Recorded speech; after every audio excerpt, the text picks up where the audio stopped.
An important day like this go. We have charges in this big case. We have to celebrate the good things and the bad things that come in life, especially during hard times. You are a good friend and a great colleague, and this is your first birthday as a father.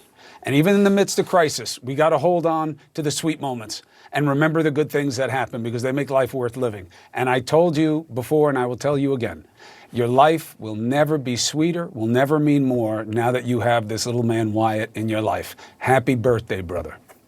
Thank you, Chris. I appreciate it. Thank you. Big Daddy.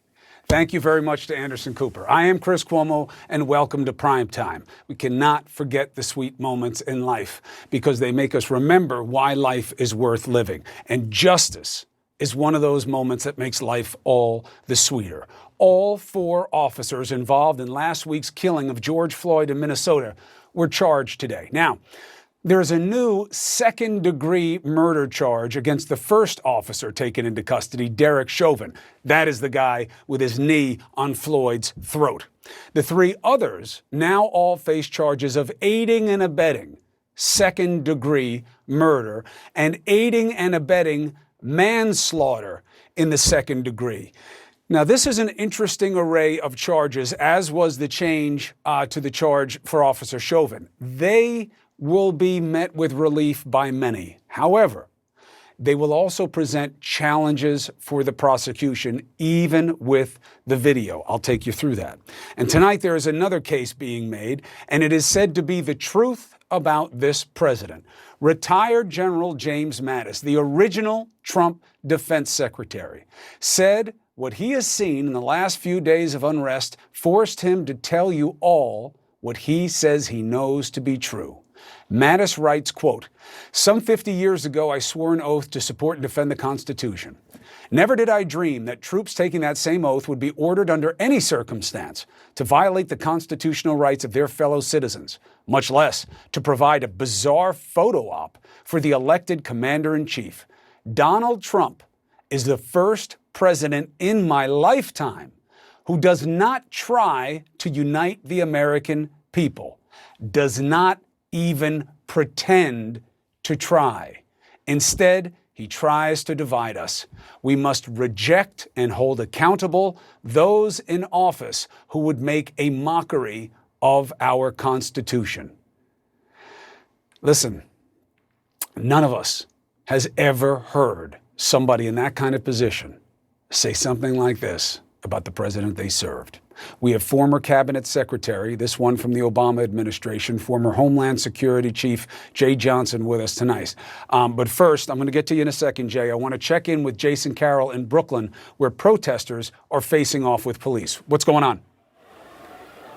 Well, it started out as a peaceful protest, and this is how it has ended. You can see there are dozens of police officers here now. Let me just sort of give you a sort of rundown of what happened here. Basically, we had several hundred marchers who came up to Cadman Plaza. You know that area, Chris. It's where you've got several government buildings, including the Brooklyn courthouse. There was a standoff with police. At that point, the demonstrators turned around and were heading away. They surrounded a police car. And at that point, a number of officers came, and the situation devolved into what you see now. We've seen police make several arrests. They say that some of the protesters who were here confronted police in an aggressive manner. And so at this point, we still have a standoff. We've been moved to the backside of this flank of police officers that you see here. In front of that, and I hope we can get a view of that, there are still a couple hundred protesters who are on the other side. So the standoff now continues. But a few moments ago, it was a number of officers who had rushed in, made several arrests of demonstrators who were out here. And you know, this is exactly what some of these demonstrators did not want to see happen. Some of them were chanting peaceful demonstration, peaceful demonstration. They did not want to see this because they feel like when something like this happens, it's really taking away what the message that they're trying to achieve here. Well, and also, look, let's be honest, Jason, there are a lot of people, especially in politics, who want to paint the demonstrators as the problem. They want to treat the symptom of this unrest and ignore the illness of what brought people out into the streets. And they don't have to be tranquil. They can yell, they can blame, they can shame, they can be angry, they can be up in the face. But when they cross the line and it becomes illegal and dangerous to others, you're going to have a problem. And yes, they do lose leverage. Jason, keep your eye on it. Let us know what happens. I'll come back to you right away. Let's go to Jay Johnson right now. This is a man well aware of the line behind righteous indignation and lawlessness as somebody who was in charge of keeping the homeland safe. Do you believe, my friend, that what we're seeing in the country right now will get us to a different place, or is it more of the same? Well, first, Chris, it's good to see you back in the chair, particularly in these trying times. I believe that we're at a tipping point in our nation's history. I believe that the events of Minneapolis last week were finally a wake-up call to all Americans about what many Americans have been saying now for years, that Black Lives Matter and I can't breathe. And we saw a vivid display of that last week. The grievance is real. The grievance is valid. And all of us have now seen the evidence of it. We're seeing demonstrations across this country like we haven't seen since 1968. And so action is required. It is unfortunate that right now our national leadership, elected national leadership, seems unwilling or incapable of addressing this situation and trying to bring people together.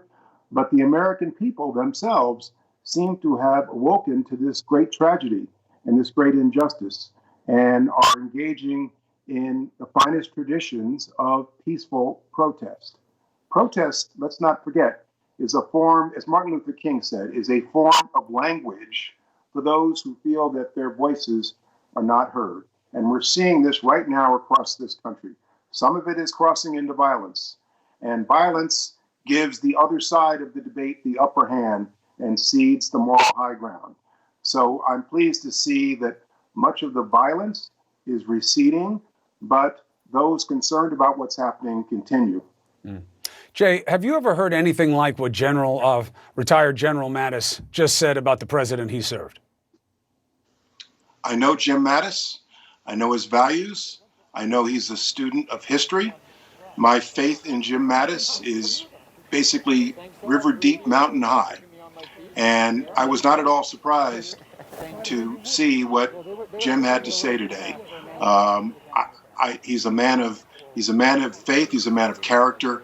I was not at all surprised, but it is stunning to see someone who served in a president's cabinet just a little over a year ago give such a stunning rebuke.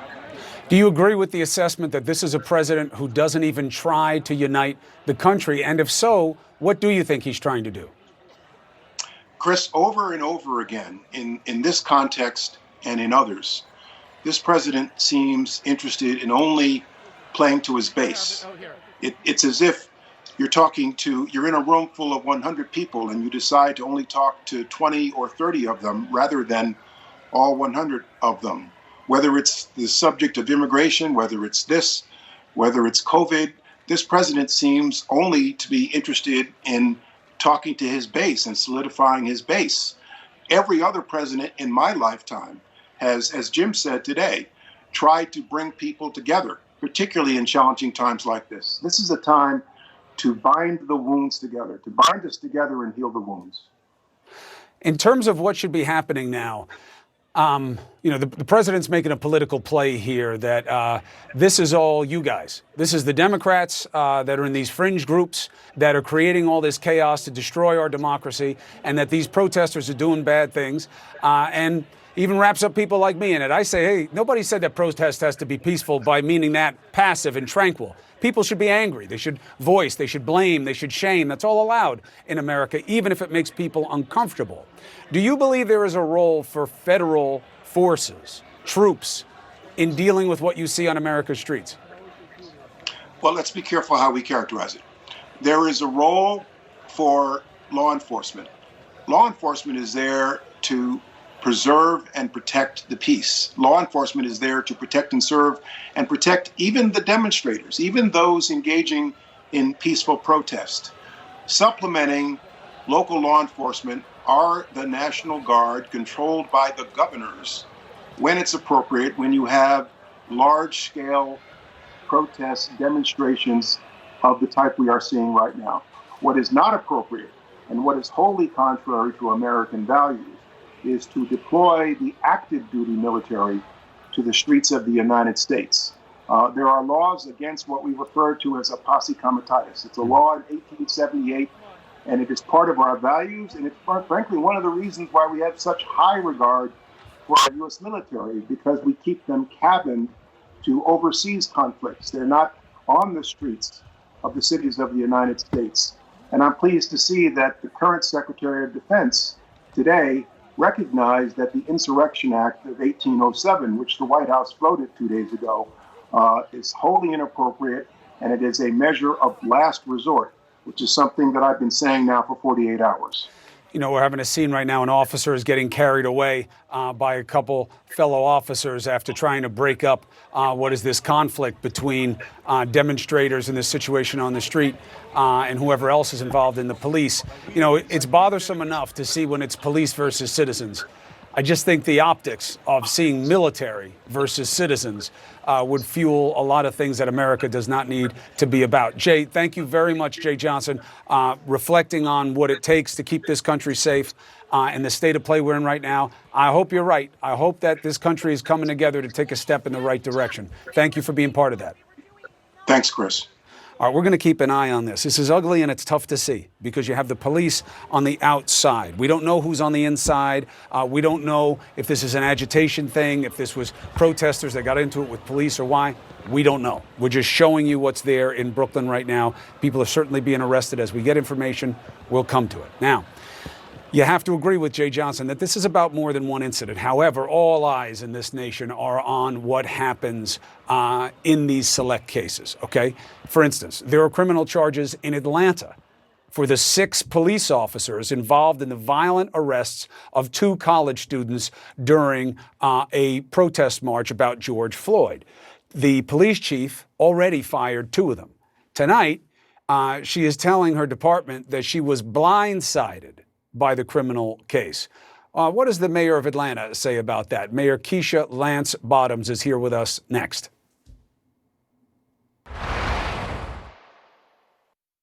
One on One, brought to you by the makers of non-drowsy Claritin D.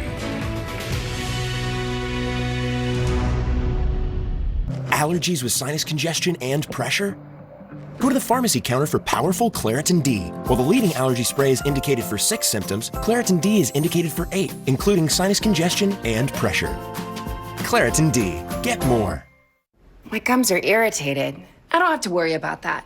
Do I? Harmful bacteria lurk just below the gum line. Crest Gum Detoxify, voted Product of the Year. It works below the gum line to neutralize harmful plaque bacteria and help reverse early gum damage. Gum Detoxify from Crest.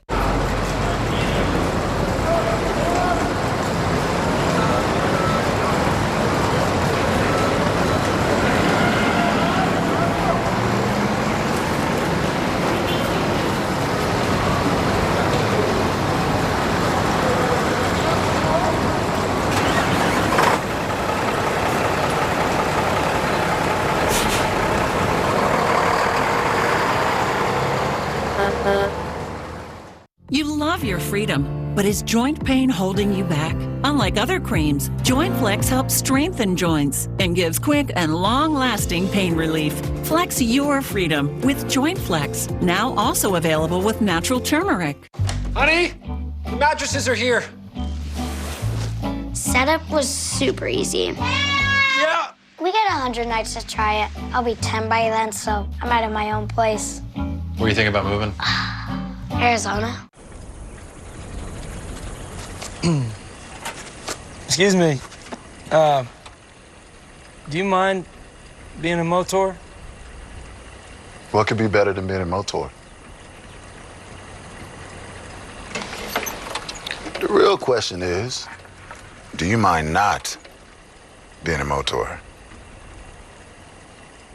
I do. For those who were born to ride, there's Progressive. Once weekly Ozempic is helping many people with type 2 diabetes like James lower their blood sugar. A majority of adults who took Ozempic reached an A1C under 7 and maintained it. Here's your A1C. Oh, my A1C is under 7. And you may lose weight. Adults who took Ozempic lost on average up to 12 pounds. I lost almost 12 pounds. Oh. For those also with known heart disease, Ozempic lowers the risk of major cardiovascular events such as heart attack, stroke, or death. It lowers the risk. Oh.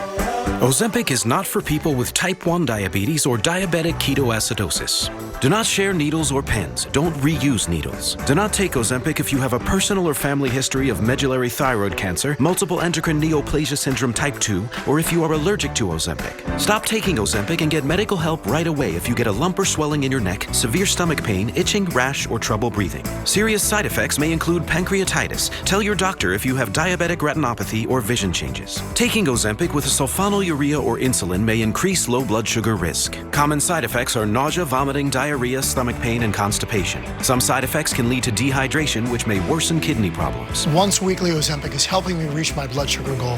Ask your healthcare provider today about once weekly Ozempic. We remain committed to keeping Ozempic available and affordable during these challenging times. With the Ozempic Savings Card, you may be eligible to pay as little as $25 for a 1-month or 3-month prescription.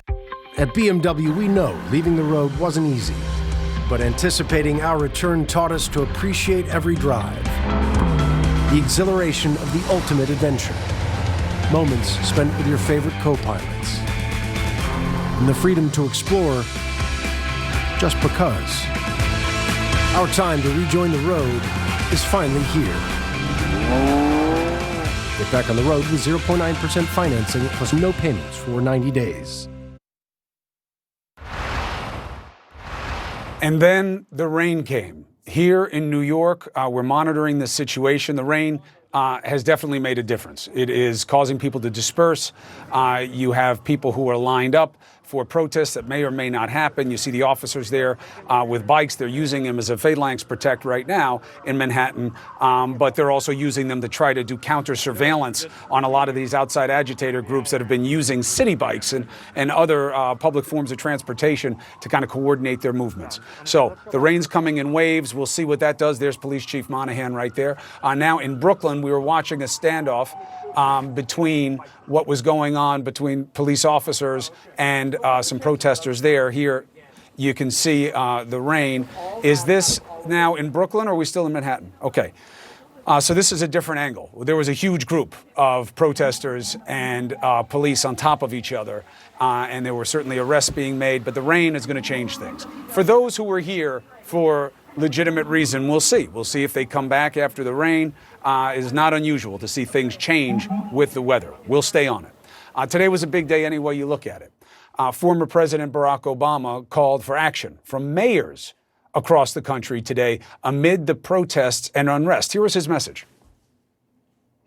So today I am urging every mayor in this country to review your use of force policies with members of your community and commit to report on planned reforms. What are the specific steps you can take? Now, that is a good idea, but does it work? And if not, why? Mayor Keisha Lance Bottoms of Atlanta joins us now. It's good to see you, Ms. Mayor. Nice to see you too, Chris. You wrote in a New York Times op-ed, although as mayor, the chief of police reports to me, in that moment, I knew what every other parent to a black kid in America knows. I couldn't protect my son. To anyone who saw him, he was simply who he is, a black man child in the promised land that we all know as America. And you were trying to draw the dichotomy that you have power, but you're not all powerful. The idea that mayors can oversee the police, of course, they do by charter and constitution. But in terms of making a difference, is reviewing police procedures going to get us to a better place? I think everything that we do right now, Chris, is a step toward that better place. And certainly we need to look at all of our policies. If kneeling on someone's neck is a permissible policy in a police department, then certainly that's something that needs to be reviewed. That's not the case in Atlanta, but it doesn't mean that we don't have something on the books that we just aren't thinking about that's top of mind that we don't need to make some changes with. And so I was glad that President Obama made that call to action, and just very happy to be able to accept it today. We're already forming a commission in our city. I'm signing an executive order to do that, and I'm going to ask for some immediate recommendations in the next 14 days. Very telling video came out of Atlanta of them pulling some kids out of a car during a demonstration. They broke the glass. They used the taser. It was a very clear view of what was going on. A bunch of officers were pulled off the street, fired. The police chief says, though, that the idea of a criminal case surprised her. Do you believe criminal cases were warranted in that situation? Well, Chris, we have an independently elected district attorney, and so what was before us was the decision of whether or not to fire those officers. We spent around 4 hours on Sunday reviewing body cam video, made the decision to fire 2 officers that it was very clear had dispatched their tasers. And then we were going to take more time to look at additional footage and make decisions on the other officers. And so I think what we're seeing is a shift in America right now. I was surprised that charges were brought. The district attorney called me around 9 o'clock and told me that he was going to be bringing charges at around 11 o'clock. Not surprised that the charges weren't warranted, but we don't usually see them being brought that quickly. So the question becomes, what does that all mean? By the way, right now we're looking in Brooklyn or in Manhattan right now, but I was showing you the video in question in Atlanta. Is the speed with which the charges came a reflection of it being done the right way, and that usually we wait too long because they're police officers and the system doesn't treat them the way it treats its citizens, or is it a reflection of us playing politics in a moment of crisis and a prosecutor trying to gain political advantage as an elected servant to do something that may be popular at the expense of the police? As it relates to this, I can't speak to the motives of the district attorney, but what I can say is that even the quickness in which the 2 officers were fired is a shift for us. But it was also a shift because I normally wouldn't sit in a room for 4 hours and review body cam video footage either. But I think it speaks to where we are in America, but specifically in terms of the swiftness, I think the district attorney will have to speak to that. Mayor, stay with me. I want to expand the panel and include even more better minds in this to have a wide-ranging discussion about this. So I want to bring in Preet Bharara, obviously of United States Southern District federal prosecutor fame, and Van Jones as well. So we're going to take a quick break, and then we'll come back with these 3 great minds who understand the politics, the application of law in society, and how to lead. And how does all of that get us to a new normal? Next. This isn't a fling. It's a commitment. You get out what you put in. So get to Advance. Right oil, right filter, right price. $33.99 every day. Advance your auto at Advance Auto Parts. I am in so much debt. $62,710.31. SoFi allowed me to refinance all of my loans to one low interest rate and affordable monthly payment. And I just feel like there's an end in sight now and that my debt doesn't define me anymore. Smash yourself. SoFi is helping me get my money right. At 1-800-CONTACTS, we're here for Bianca, who'd rather get her contacts delivered. So we helped get her a prescription and sent a fresh supply right to her home. Easy as that. Order your contacts now and get fast free shipping, plus our best price guarantee. 1-800-CONTACTS. It was a life-changing moment for me. But I had no idea that my grandfather was a federal judge in Guatemala. He was an advocate for the people, a voice for the voiceless. Bring your family history to life like never before. Get started for free at Ancestry.com. I'm not ready to lose my hair. Not now. But I never thought there was a real solution. Now I use Keeps, the easiest way to keep my hair. And I can get my treatment without leaving the couch. Go to Keeps.com to learn more. Hey fellas, we've got to talk. It's about your food. It has spray-on flavor and powdered meat. It's time for fresh food that belongs in the fridge next to our food. Now, who's hungry? Freshpet. Do you have an idea for an invention, but you don't know what to do next? Call InventHelp. They've been helping inventors for 35 years. Call today for free information. 800-492-4211. We live in uncertain times. However, there is one thing you can be certain of: the men and women of the United States Postal Service. We're here to deliver cards and packages from loved ones, and also deliver the peace of mind of knowing that essentials like prescriptions are on their way. Every day, all across America, we deliver for you, and we always will. I'm David Culver in Wuhan, China. In Yokohama, Japan. CNN in Abu Dhabi. I'm Nermal Bagher in Sinjar, Iraq. Northern Syria. Lagos, Nigeria. Stockholm. Outside London. CNN, Sao Paulo, Brazil. In Mexico City. This is CNN.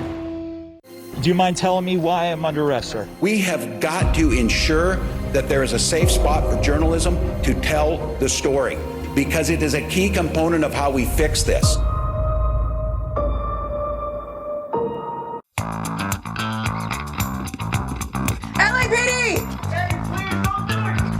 Kill me! Where's that guy? No way. Everybody in my circle is loyal. Someone is setting you up. I'm gonna find out who did this. Promise you won't do anything crazy. You know I can't do that.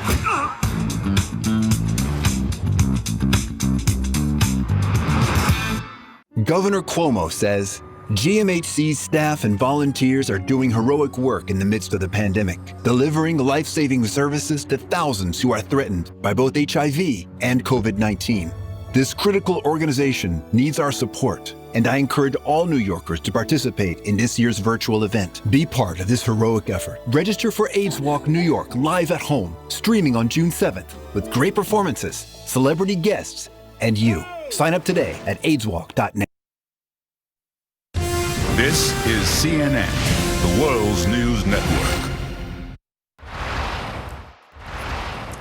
All right, first let's check in with what's happening in New York right now. Big sheets of rain are coming through the area. That's going to make a difference in terms of the state of the play on the streets, no matter how genuine and passionate your interest in being out there. Shimon Prokupecz is on the street right now. How did the rain change things? It moves through in waves, obviously. What's it like now? Well, what really, it's not raining now, Chris, but what really changed everything here, this was the group of protesters that we were marching with earlier, peaceful protesters. We are way past the curfew hour, and there were hundreds here, and the police just decided enough was enough. I was just talked to the chief, Terrence Monahan, who you had on the show yesterday. He said what happened here was they've been allowing them to march through the streets, they've been allowing them to march on the sidewalks, and it came time for curfew, and it was enough already, and they've just decided that it was time to enforce the curfew. You can see several people here were arrested. We're told about 60 arrests, and they let a lot of people go, Chris, actually. Hundreds of people were allowed to leave, but they did arrest 60. So what you're seeing here is the NYPD saying we are now enforcing the curfew, whether you're a peaceful demonstrator or not, we're going to move in. I want to show you one other thing quickly, Chris. Go ahead. These uniforms that the NYPD here is wearing, this is new. This is something that they just started, they've had, but they've only put it to use yesterday. You could see it's a lot more protective gear, but these are the guys on the bikes. They're the apprehension team. They go in on these demonstrations, and when it's time to make arrests, they go in, dressed like that to protect themselves. But I just thought it was interesting since this is really new. I saw them for the first time yesterday, and the chief told me that, that yesterday was the first time that they had worn these. So I thought it was interesting. But things here are now wrapping up, and they're going to take away some of the people they arrested, and they're going to be charged with violating the curfew. So they'll probably get summonses, and then they'll be released. All right, but no looting, no serious violence, and it's good to see those officers wearing uniforms that have a badge on them. You see the shield. You know, these forces that are coming out in places and don't have any, you know, identification on them, a little more Orwellian and menacing. Shimon, stay aware, stay safe, and get back to us. All right, let's get back to this bigger conversation, okay? We have Mayor Keisha Lance Bottoms in Atlanta. Thank you for staying with us, Mayor. We have Pete Bharara, who, of course, led the Southern District here and understands the application of law to society as well as anybody, and Van Jones, the understanding of which way we want to go here. Van, let me start with you. I'm a little sideways with the president and some of his boys over the idea of a protest must be peaceful. And I say, no, by peaceful, they mean passive.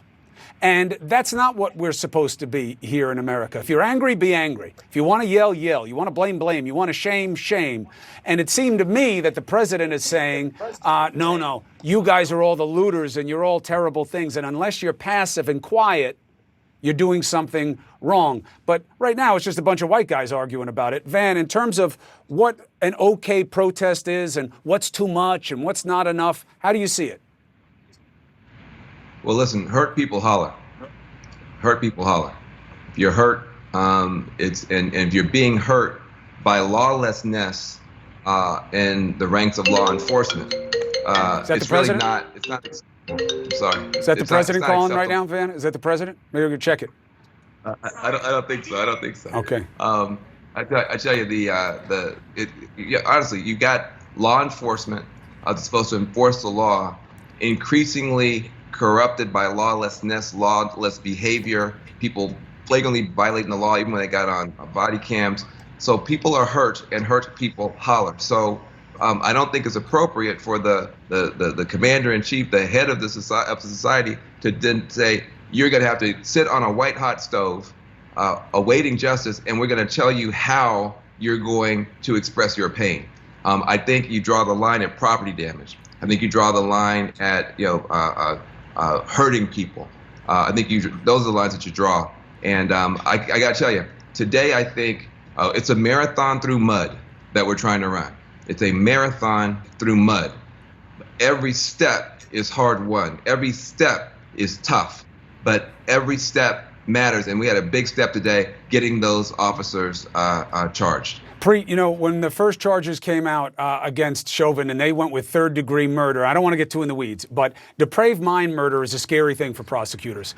Those statutes were decided pretty narrowly. Sometimes they're applied too generally. You don't get a lot of convictions on them as a result. But now with a move to second-degree murder, which brings in criminal negligence and incorporates the other officers on that level, what do you think of the case, even with the videotape? Do you see this as a slam dunk with police officers involved?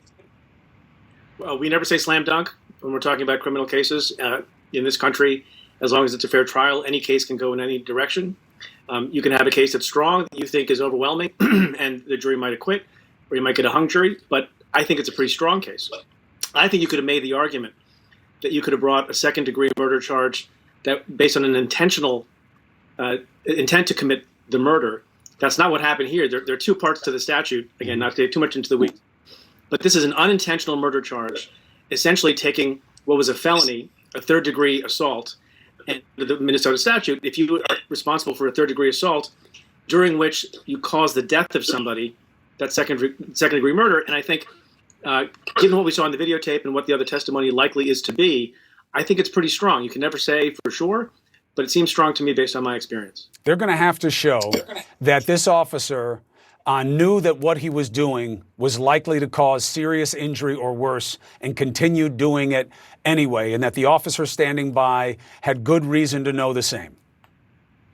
Yeah, look, the evidence is what we've seen so far, and maybe it gets stronger when you look at the other witnesses, maybe it gets weaker, but it tends to get stronger, that at some point at the 6 or 7 minute mark, one of the officers noticed that the person that George Floyd wasn't moving, and checked for a pulse and didn't find one, and yet the knee remained on the neck for another 2 minutes. So at that point, and there was an adjustment of the knee, and people in the crowd were saying, "You're going to kill the guy." He kept saying, I think 16 times in 5 minutes, "I can't breathe." Anybody who has lived in this country in law enforcement understands what happened with Eric Garner when he said multiple times, "I can't breathe." And so, you could make an argument to the jury, I think very powerfully, that at some point during that 9 minutes, maybe not at the beginning, but at some point, the officer in question, Chauvin, intended to kill the victim and the other officers helped him do it. All right, Mayor, just for some context, we've been talking now about 3.5 minutes. Can you imagine being Floyd and having a knee on your throat this entire time of this conversation? It was about only halfway of what he had to endure. Now, you get a difficult balance here as a person in power, where people see that videotape and they say, that could have been me. And I've seen too many of these. And I'm outraged and I'm going to the streets. And at the same time, they then get judged for their outrage as if they're the problem. Ooh, look how angry these people are. Oh boy, this is the problem right here. Look at these guys. And no matter who does the looting, the brown faces and the black faces will get caught up in that as being a problem. The symptoms become more important than the illness. How do you balance that as a leader? It's tough, Chris, and this is something that you're watching so many leaders across this country figure out in real time. And the only thing that I know to do is to be true to who I am. And by that, I mean, I have to articulate my pain. I have to articulate my frustration and anger.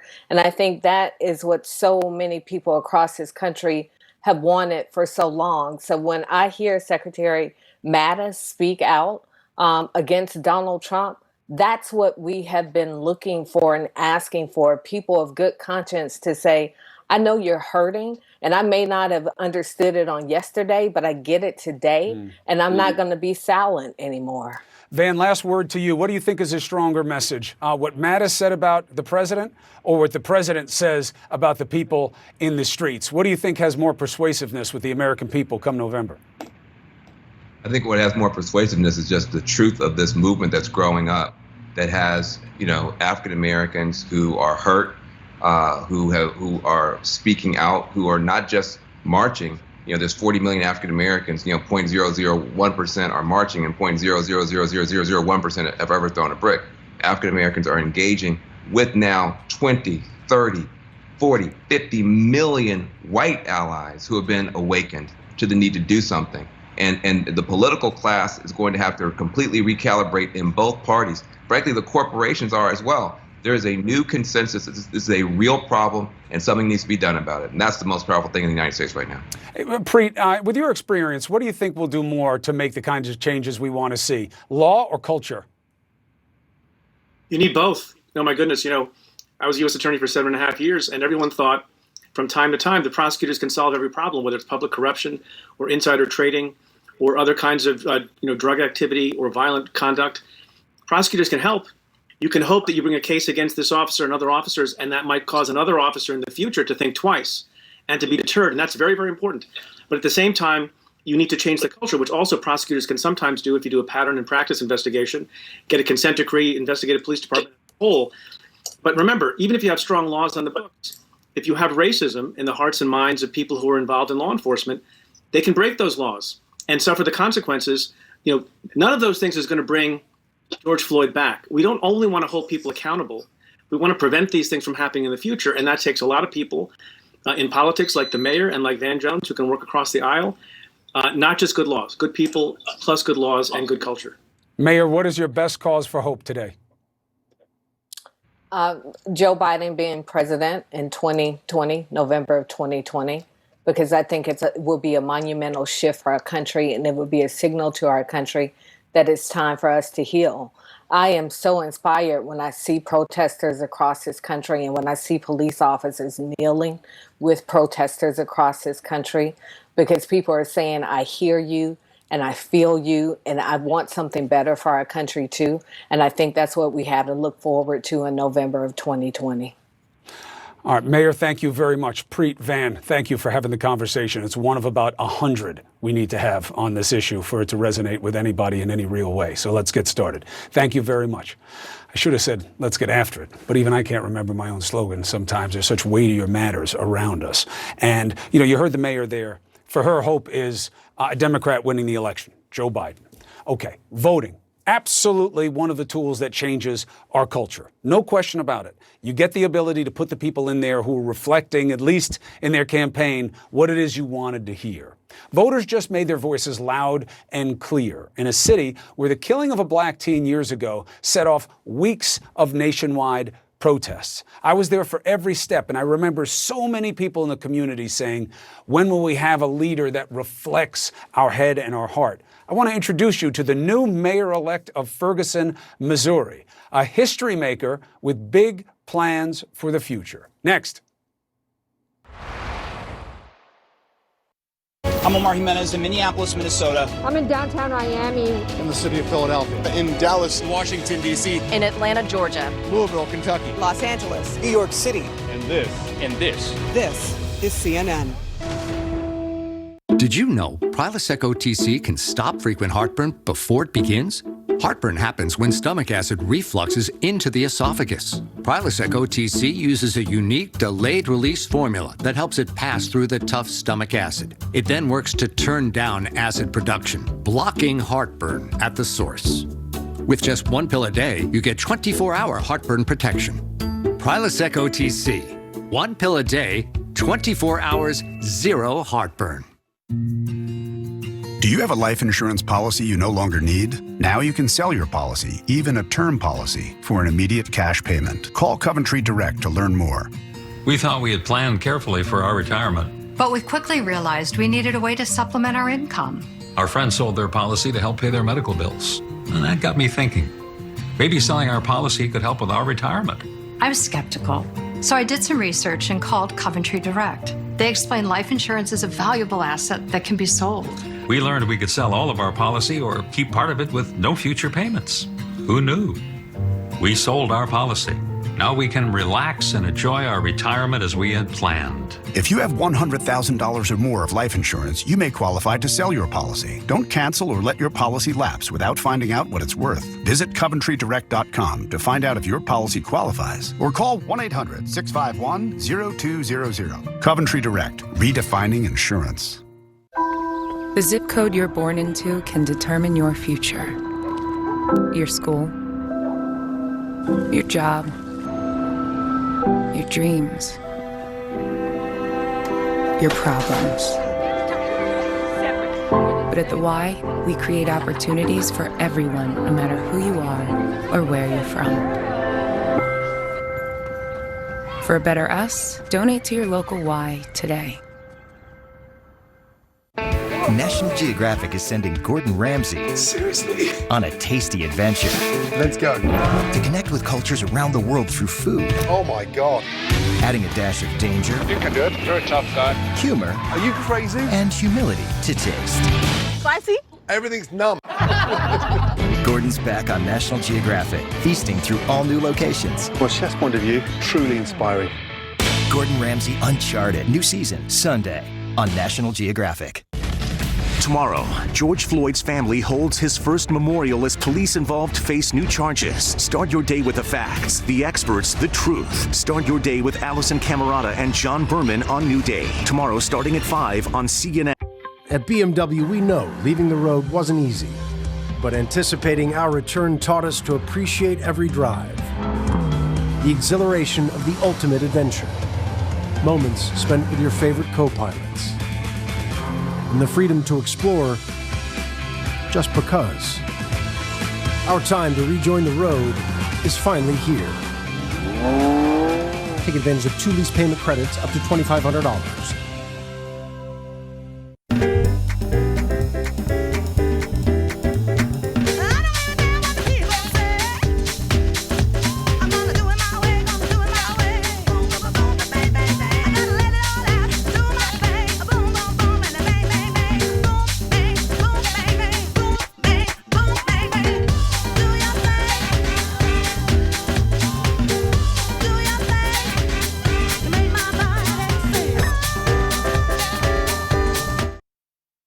Coronavirus. Get daily news updates. Sign up for the CNN newsletter.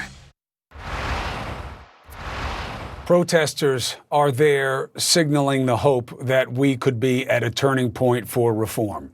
The city of Ferguson is making its own strides in that way. Last night, the city elected Ella Jones. She is the first woman mayor, and she is the first black mayor for Ferguson. Her election win comes nearly 6 years after the shooting of Michael Brown, whose death helped solidify the Black Lives Matter movement. The mayor-elect joins us now. Congratulations. Thank you. 68% of the 21,000 residents are black in Ferguson, but you are the first African-American mayor for them. Why? Because the people want change, and they believe that I am a change agent, and that I symbolize hope, and that the people will have a voice, and the people will feel like they are included.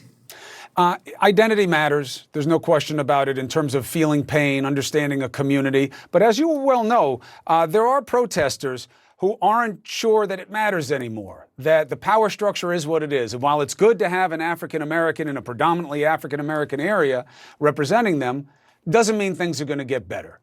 Sure, they might get better, but color no longer guarantees change. Your reaction? Things will get better because once you finish protesting, someone needs to put their name on the ballot so they can have a seat at the table and help bring about change. Change is not going to happen overnight, but when people work for it, get out and vote, change will happen. You think Ferguson is a different place than it was during the Michael Brown tragedy? Yes, it is. First, Ferguson is beginning to make a lot of strides. We have a police chief that works in the neighborhood with our youth. We have the consent decree where we have a consent decree coordinator. We are working to compliance for the consent decree, and it is better. In terms of what it means that Michael Brown happened 6 years ago, and now here we are again with George Floyd. For people who see it and say, this is it, it's inexorable, Madam Mayor-elect, it's just going to keep happening. It's the way this country is. What's your cause for hope? If you lose hope, then you have nothing to live for. We must keep hope alive, and the only way we can do that is continue to have courageous conversations, getting the police officers to sit down at the table, talk with us, make certain that the people feel like they are being served instead of being hunted. So it makes a difference if people keep on believing, keep on hoping, and elect quality leadership. That's the only way change is going to come. Are better days in the hands of the majority? Because even though they're not the ones feeling the brunt of the inequities, they are in power. They do have the control. So that even if you want to blame minorities for their own problems, it's still the majority that is going to have to deal with it and have to change it for things to change. How do you get that through to people, and how do you make that a reality?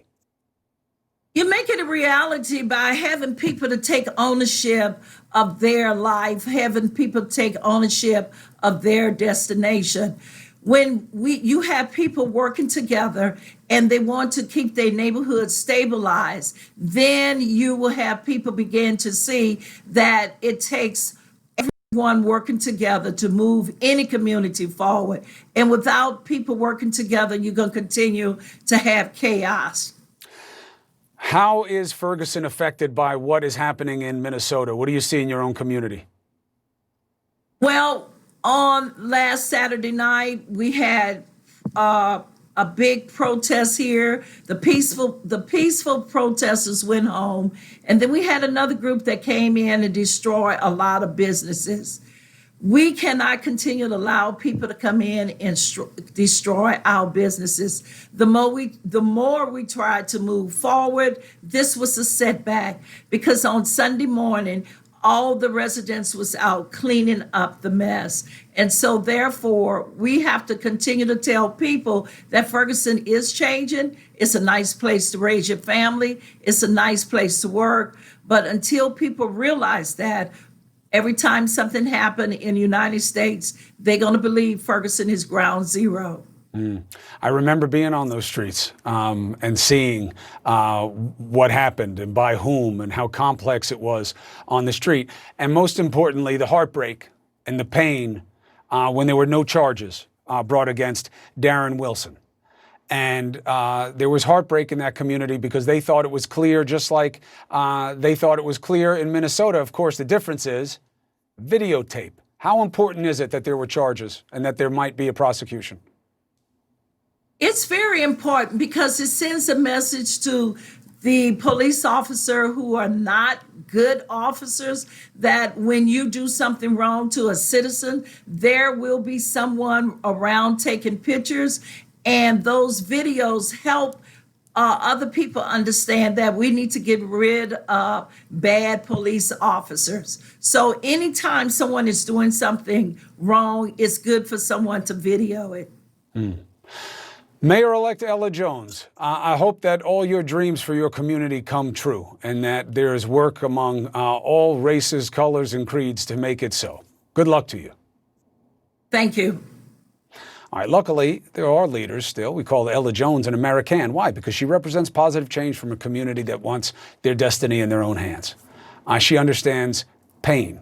She understands the pain and how to put purpose to it. That is leadership.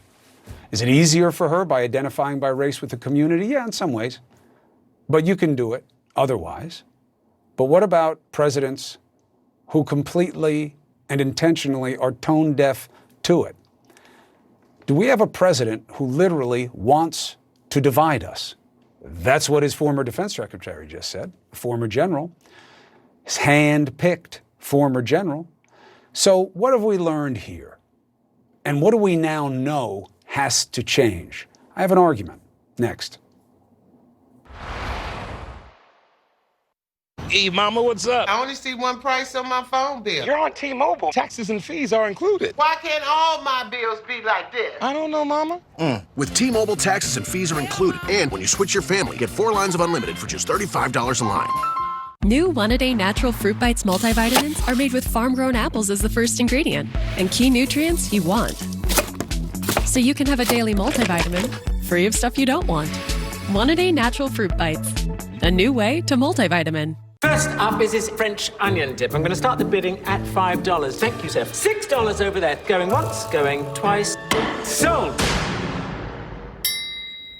Don't get mad. Get E-Trade and get more than just trading. Investing, banking, guidance. Once weekly Ozempic is helping many people with type 2 diabetes like James lower their blood sugar. A majority of adults who took Ozempic reached an A1C under 7 and maintained it. Here's your A1C. Oh, my A1C is under 7. And you may lose weight. Adults who took Ozempic lost on average up to 12 pounds. I lost almost 12 pounds. Oh. For those also with known heart disease, Ozempic lowers the risk of major cardiovascular events such as heart attack, stroke, or death. It lowers the risk. Oh. Ozempic is not for people with type 1 diabetes or diabetic ketoacidosis. Do not share needles or pens. Don't reuse needles. Do not take Ozempic if you have a personal or family history of medullary thyroid cancer, multiple endocrine neoplasia syndrome type 2, or if you are allergic to Ozempic. Stop taking Ozempic and get medical help right away if you get a lump or swelling in your neck, severe stomach pain, itching, rash, or trouble breathing. Serious side effects may include pancreatitis. Tell your doctor if you have diabetic retinopathy or vision changes. Taking Ozempic with a sulfonylurea or insulin may increase low blood sugar risk. Common side effects are nausea, vomiting, diarrhea, stomach pain, and constipation. Some side effects can lead to dehydration, which may worsen kidney problems. Once weekly Ozempic is helping me reach my blood sugar goal. Ask your healthcare provider today about once weekly Ozempic. We remain committed to keeping Ozempic available and affordable during these challenging times. With the Ozempic Savings Card, you may be eligible to pay as little as $25 for a 1-month or 3-month prescription. These days, choosing the right Medicare plan matters more than ever. United Healthcare Medicare Advantage plans have so much to take advantage of. See a doctor from the comfort and safety of home with zero copay. Call today to get more of the care you need. You are seeing rocks being thrown and that being met with tear gas. This is a much different scene than what we saw last night. The tensions go up. It is increasingly worrisome. Do you mind telling me why I'm under arrest, sir?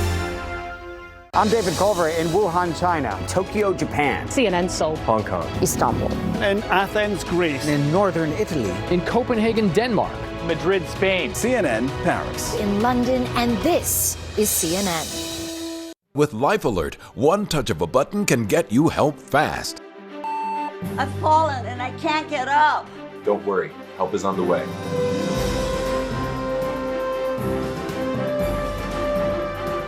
With any of Life Alert's 3 emergency systems, help can be summoned immediately, and batteries never need charging. I was having a stroke, and I was scared to death. If it weren't for Life Alert, I wouldn't be sitting here today. Life Alert is a lifesaver. My husband is alive because of Life Alert. Life Alert is the lifesaver to keep me out of assisted living. Life Alert saves a life every 11 minutes. For a free Life Alert brochure, call 1-800-247-4242. That's 1-800-247-4242. Call now. 1-800-247-4242.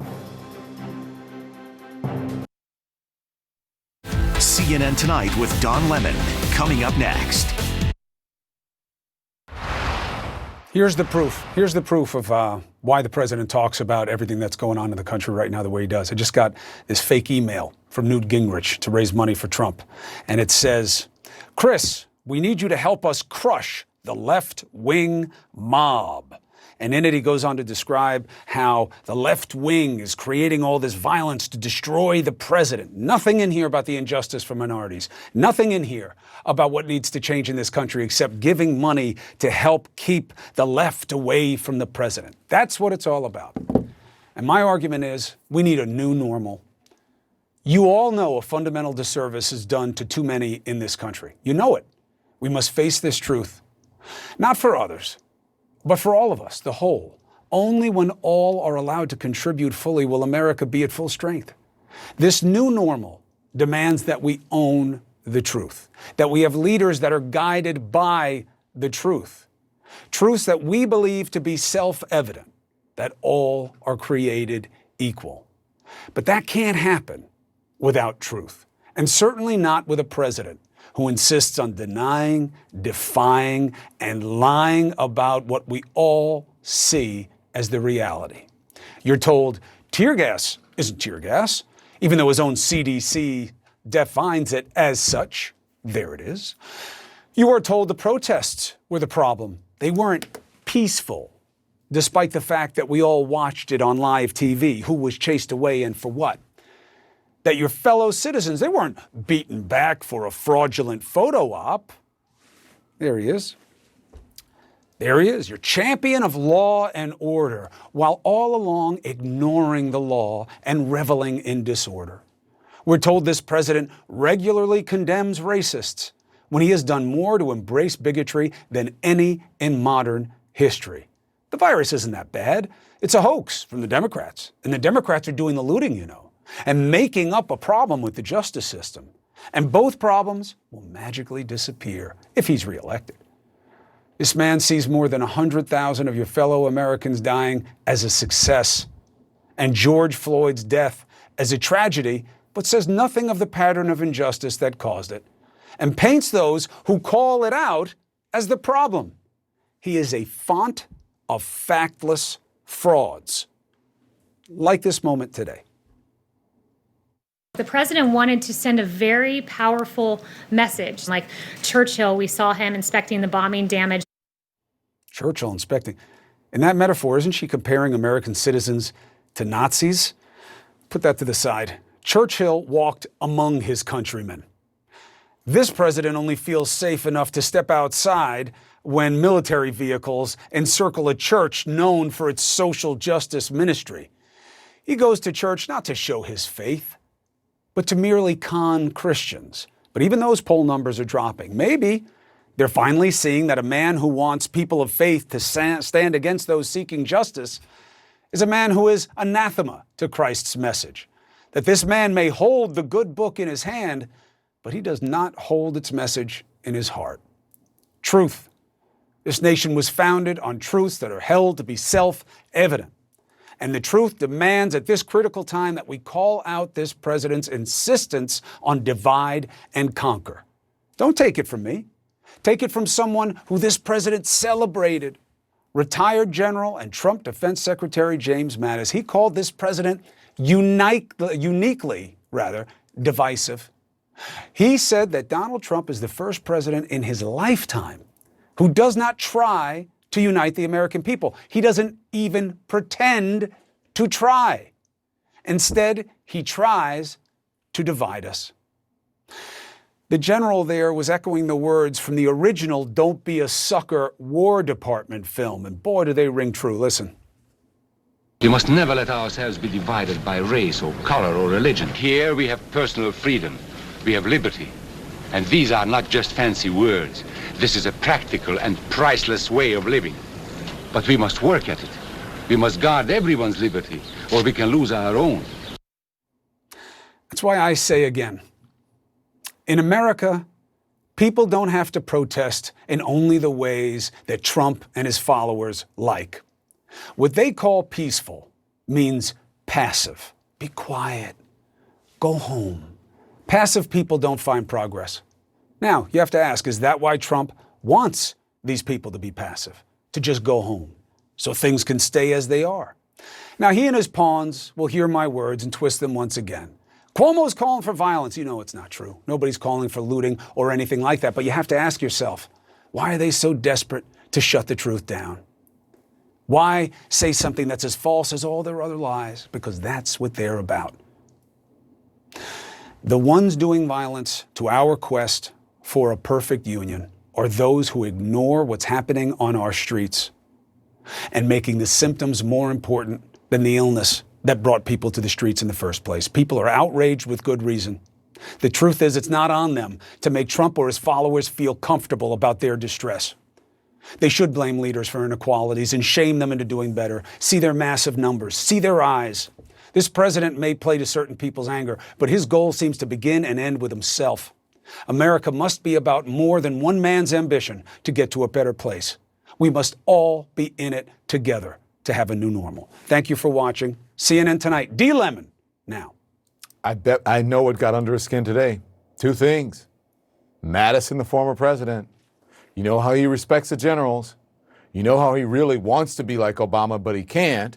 So, you know, he says bad things about him. But I thought today was really important. I got to say something. I think I was on with Wolf earlier, and although I understand the import of what Mattis did, I think in the moment I did not express myself the best way I could. I think it's extremely important right now that General James Mattis is speaking out. I think people have awakened in this country. They're speaking out. They're not afraid to speak out, and they understand the consequences now, especially after what he pulled day before yesterday with those protesters, and then that photo op with the Bible in that church. I think it's very important. People who would normally not say anything, people who would normally be on this president's side, people who would normally stick with him no matter what and make excuses, I think that changed things. I think it's what he did day before yesterday and what's happened in the last couple of days, and his division of this dividing people in this country, as you so aptly pointed out in your closing remarks right there. I think things are changing. And the former president, in the matter of 15 minutes, Chris, put it all together very casually about who we are, what moment we're in now, what we should be doing, and how to move forward. And this president hasn't been able to do that in almost 4 years. Shame on him. Well, he also hasn't been trying. He's been trying to divide and conquer. Okay, hold on. I'm going to let you finish, right? That's an odd way of doing that. I'm pulling a Conway. I'm going to let you finish. No, he has been trying. He doesn't know how. He's pretending to be a leader. And that photo op it showed you he doesn't know how to be president. He doesn't know how, Chris. It's not in him. But go on. He is not trying. I'll give you the incompetence point. I concede that point. He is not competent. But he is very well aware of what he's trying to do, and he's working very hard to keep this country as disparate as possible. He has been trying, Don. He's been trying to play to his base, keep it shored up, and kill off everybody. Of course it's not being president. But that's what he's been trying to do. Mattis is exactly right. Now, why didn't he say it sooner? Whatever. He said it now, and now is the moment. It will only be as meaningful as we make it. Of course, Obama was able to articulate who we are at our best. He knows it. He's educated. He's a leader, and he pushed for progress. It takes more effort to do what Trump is doing, to keep Americans apart, to make things up, to make us not like each other, to use the word peaceful as, a dog whistle, to passive. Shh, Come on, black people, be quiet. We like you quiet. Yeah, of course you do, because you want things to stay the same. But this is a moment. You know, you and I have resonated with a lot of people because they're just not used to seeing this. Yeah. They're not used to seeing a brown face and a white face, depending on how much makeup I have on, talking about things honestly and from a place of love, even though we don't see things the same way and don't have the same experience. Yeah. Imagine if this conversation becomes contagious all over this country. Amazing things could be done. That's what needs to happen. That's what needs to happen. And I've got to get to a conversation. I have got the commissioner, NYPD. Strong. Dermot Shea, on hold, standing by. You want to hear from him. I do, but you know what I'm going to say before I leave? Yeah, I love you. I love you, Don. I love you too. I love you too, my brother. Take it easy. I'll see you soon. This is CNN Tonight. I'm Don Lemon, and we do have breaking news. Massive, peaceful protests all across this country tonight. America today, 9 days after the death of George Floyd at the hands of police. Protesters still in the streets tonight, in spite of curfews in the country's biggest cities. Getting in tonight, I got to tell you, I almost didn't make it in. They're trying to get into any entrance to this city is really tough. You got to show identification. You have to show that you're an essential worker. If you come in after that curfew, they're not going to let you in. This city is under control at the moment by the NYPD, and we're going to speak with them just moments from now.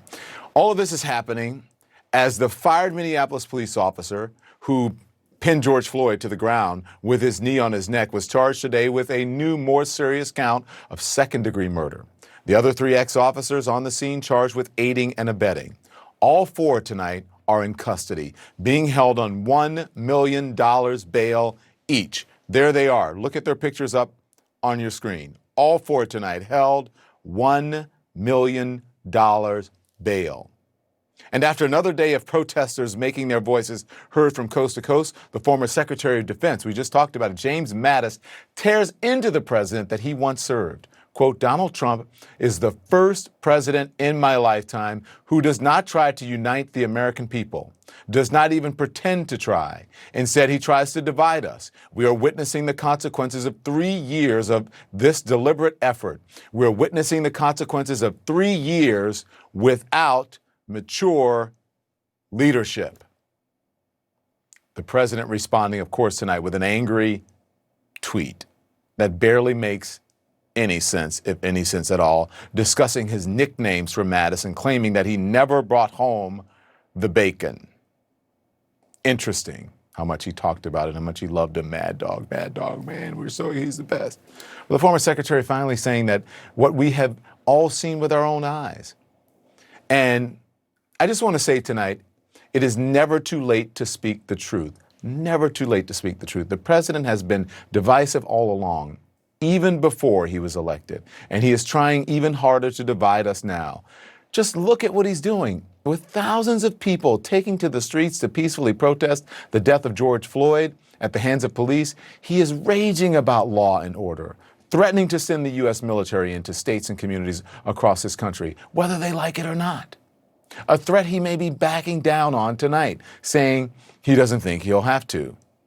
Well, that as the president is trying to duck the responsibility for that photo op in front of St. John's Church, the one, you see him there with him scowling and holding a Bible that wasn't even his own. He sure wanted you to see the picture. He cooked it up that day with his top aides. He just doesn't want to take the blame for what it took to get it, gassing peaceful protesters to drive them out of Lafayette Park. Listen to this. They didn't use tear gas. They moved them out. Now, when I went, I didn't say, oh, move them out. I didn't know who was there. I figured I was going to walk over to the church very nearby. And then there's the press secretary, Kayleigh McEnany, comparing the president's walk across the street to Winston Churchill in a bombed-out London after the Blitz. Okay, so let's remember, Churchill was battling the Nazis. The president is causing peaceful protesters, American citizens, to be gassed on the orders of his attorney general, who is supposed to defend the law for the people of the United States, so he could have a photo op. Think about that. Gassing the American people so he can have a photo op. But I want you to listen now to what a real leader sounds like, a leader who wants to bring us together, not tear us apart. And for those who have been talking about protests, just remember, this country was founded on protest. It is called the American Revolution. And every step of progress in this country, every expansion of freedom, every expression of our deepest ideals has been won through efforts that made the status quo uncomfortable. And we should all be thankful for folks who are willing in a peaceful, disciplined way to be out there making a difference. We have NYPD Commissioner standing by, but let's get to the streets of this country first. In cities across this country, I want to get to Washington now. CNN's Alex Marquardt is there. Alex, what's the scene in Washington tonight? Well, hey there, Don. This has been a peaceful protest all day right near the White House. I want to show you the scene right here. This is a row, as you can see, of camouflage troops. We're trying to determine whether they are active duty or National Guard. We do know that around 2,000 to 3,000 National Guard have been called up, not just from D.C., but from other states in the country. There have also been some 200 to 250 soldiers who have been sent up here from Fort Drum, that's in New York, so down, and from Fort Bragg in North Carolina. The mood here is changing, Don. This has been an entirely peaceful protest all day. This entire area was covered in protesters who were literally singing. It felt like a concert atmosphere. A lot of those protesters have since left. They went marching away. But the way we've seen things go is that they could come back. So I want to bring you up here to the front, Don, because I want to show you the passion and the energy and the anger, frankly, still remains. And what's really interesting about today, Don, is that the protesters have been pushed back well away from the White House. As you know, they have been in and just outside the park over the last few days. Then there was that big fence that was erected overnight 2 nights ago. And here we find ourselves about half a block away from Lafayette Park. Now, that means that no one in the White House really can see this protest out here, especially because those 2 trucks are blocking the way. That, of course, right there, Don, is St. John's Episcopal Church. That's where the president carried out that photo op there. We spoke with the rector of St. John's today. He told us that for the first time since 9/11, worshipers are not allowed to go to that church because these forces have blocked this off. These are federal forces. And this goes to this tense relationship between the federal forces that have swarmed the area, swarmed Washington, D.C., and the city of Washington. And you have the mayor of Washington, D.C., Mayor Muriel Bowser, saying that she is worried about the federal footprint, the footprint of all these federal forces that are coming in, and frankly, the legality of military forces like this being on the streets of D.C. Don, we are just under an hour from the curfew here in D.C. The last few nights it's been at 7 p.m. They pushed it to 11 p.m. tonight because the protests over the last few nights have been almost entirely peaceful. They remain so, but Don, when you listen to these voices, when you look at the time, you know how these things go. They can change. You can hear the energy, you can hear some of the tension, but they are peaceful for now, Don. All right, Alex Marquardt reporting for us from Washington. Alex, stand by. We'll get back to you as we continue here on CNN. I want to get to Brooklyn now, where there was an altercation between police and protesters tonight. Our Jason Carroll is there. Jason, what's the latest? Well, Don, this is where it all started. You know, we've been out here for the past few nights. This is at Barclays Center in downtown Brooklyn. There were about several hundred protesters who headed towards downtown Brooklyn to Cadman Plaza. That's where you have the Brooklyn Courthouse, a number of other government offices. And that's where there was a standoff with police. Police said that these protesters could not move any further. And Don, at that point, they started to turn around. And then, unfortunately, what happened is you saw a small group of them break off, surround a police car. That's when officers were called in for backup, and the situation really turned ugly. We saw dozens of people being arrested as they were confronting police there. It was really not the image that a number of these protesters wanted to see. They say this is not about violence. This is not about attacking police. It's about getting about the message about police brutality. What we also heard and saw today was talking to a 12 and 13-year-old brother and sister, African American, who I spoke to. I asked them about President Obama and his message for hope for young people. Both of them said, yes, we still have hope. I also spoke to another woman in her 60s, African American. She's a teacher. She came with her friend, a younger white woman in her 20s. Both of them came together. So it really is about that as well. It's about people coming together in some senses, wanting to talk about police brutality, wanting to make things better. But then you have a situation like what we saw tonight, where you had what was a peaceful protest devolve into that moment of ugliness with police. Don.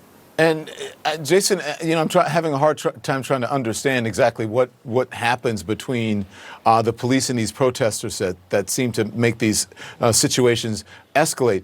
NYPD has been trying really hard not to engage the protesters or not to escalate, and then you have this particular situation. I know they're offering explanations. I'm going to talk to the commissioner a little bit, probably after you, if we can get him lined up. But what are they saying anything out there on the scene about this? What's their response? Well, here's what I can tell you from our observation. I mean, look, again, police have been really, in terms of tactic, have been taking a back seat being out here, allowing a lot of these demonstrators for the past few nights to march beyond curfew. We saw that again tonight. These protesters were marching beyond curfew, which is at 8 o'clock.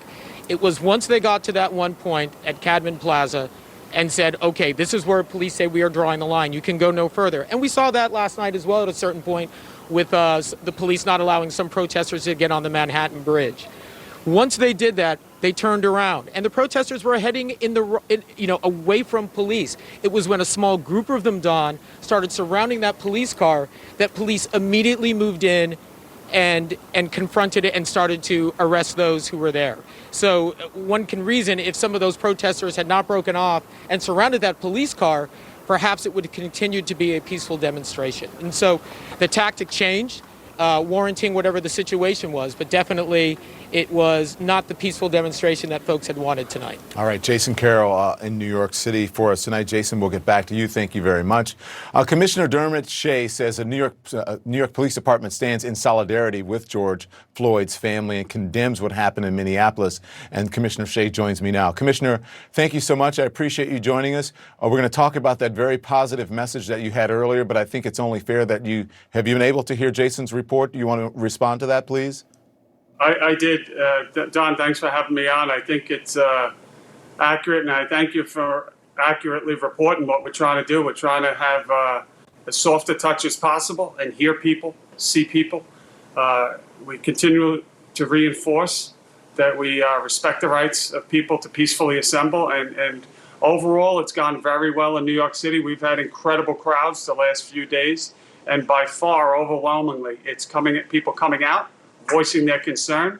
It's just very small groups, whether it's, as he described, vandalism, violence, or things of that sort. It's a small minority. The curfew is in place at 8 o'clock. No one should be on the streets in New York City unless they're essential after 8 o'clock, but we are flexible. Mm-hmm. And we are continuing to adjust as we keep this city safe. I mean, first and foremost, it's keeping people safe, and that's protesters too. So we are very fluid. There's certainly occasions where we could arrest a lot of people. That's never our goal, whether you're talking about the pandemic or here with protests. But we will also be pretty firm in terms of violence, in terms of vandalism, or anything of that sort. So it's a balance that we're trying to walk a very fine line. I thank the protesters. I certainly thank the men and women of this police department. Everyone is protesting and working in very difficult circumstances. Before we move on to what you said earlier today, I just want to ask you, as of this moment, can you just update us on the situation in New York City as to protesters, looters, or what have you? What is it like now out on the streets? What are the reports that are coming back to you?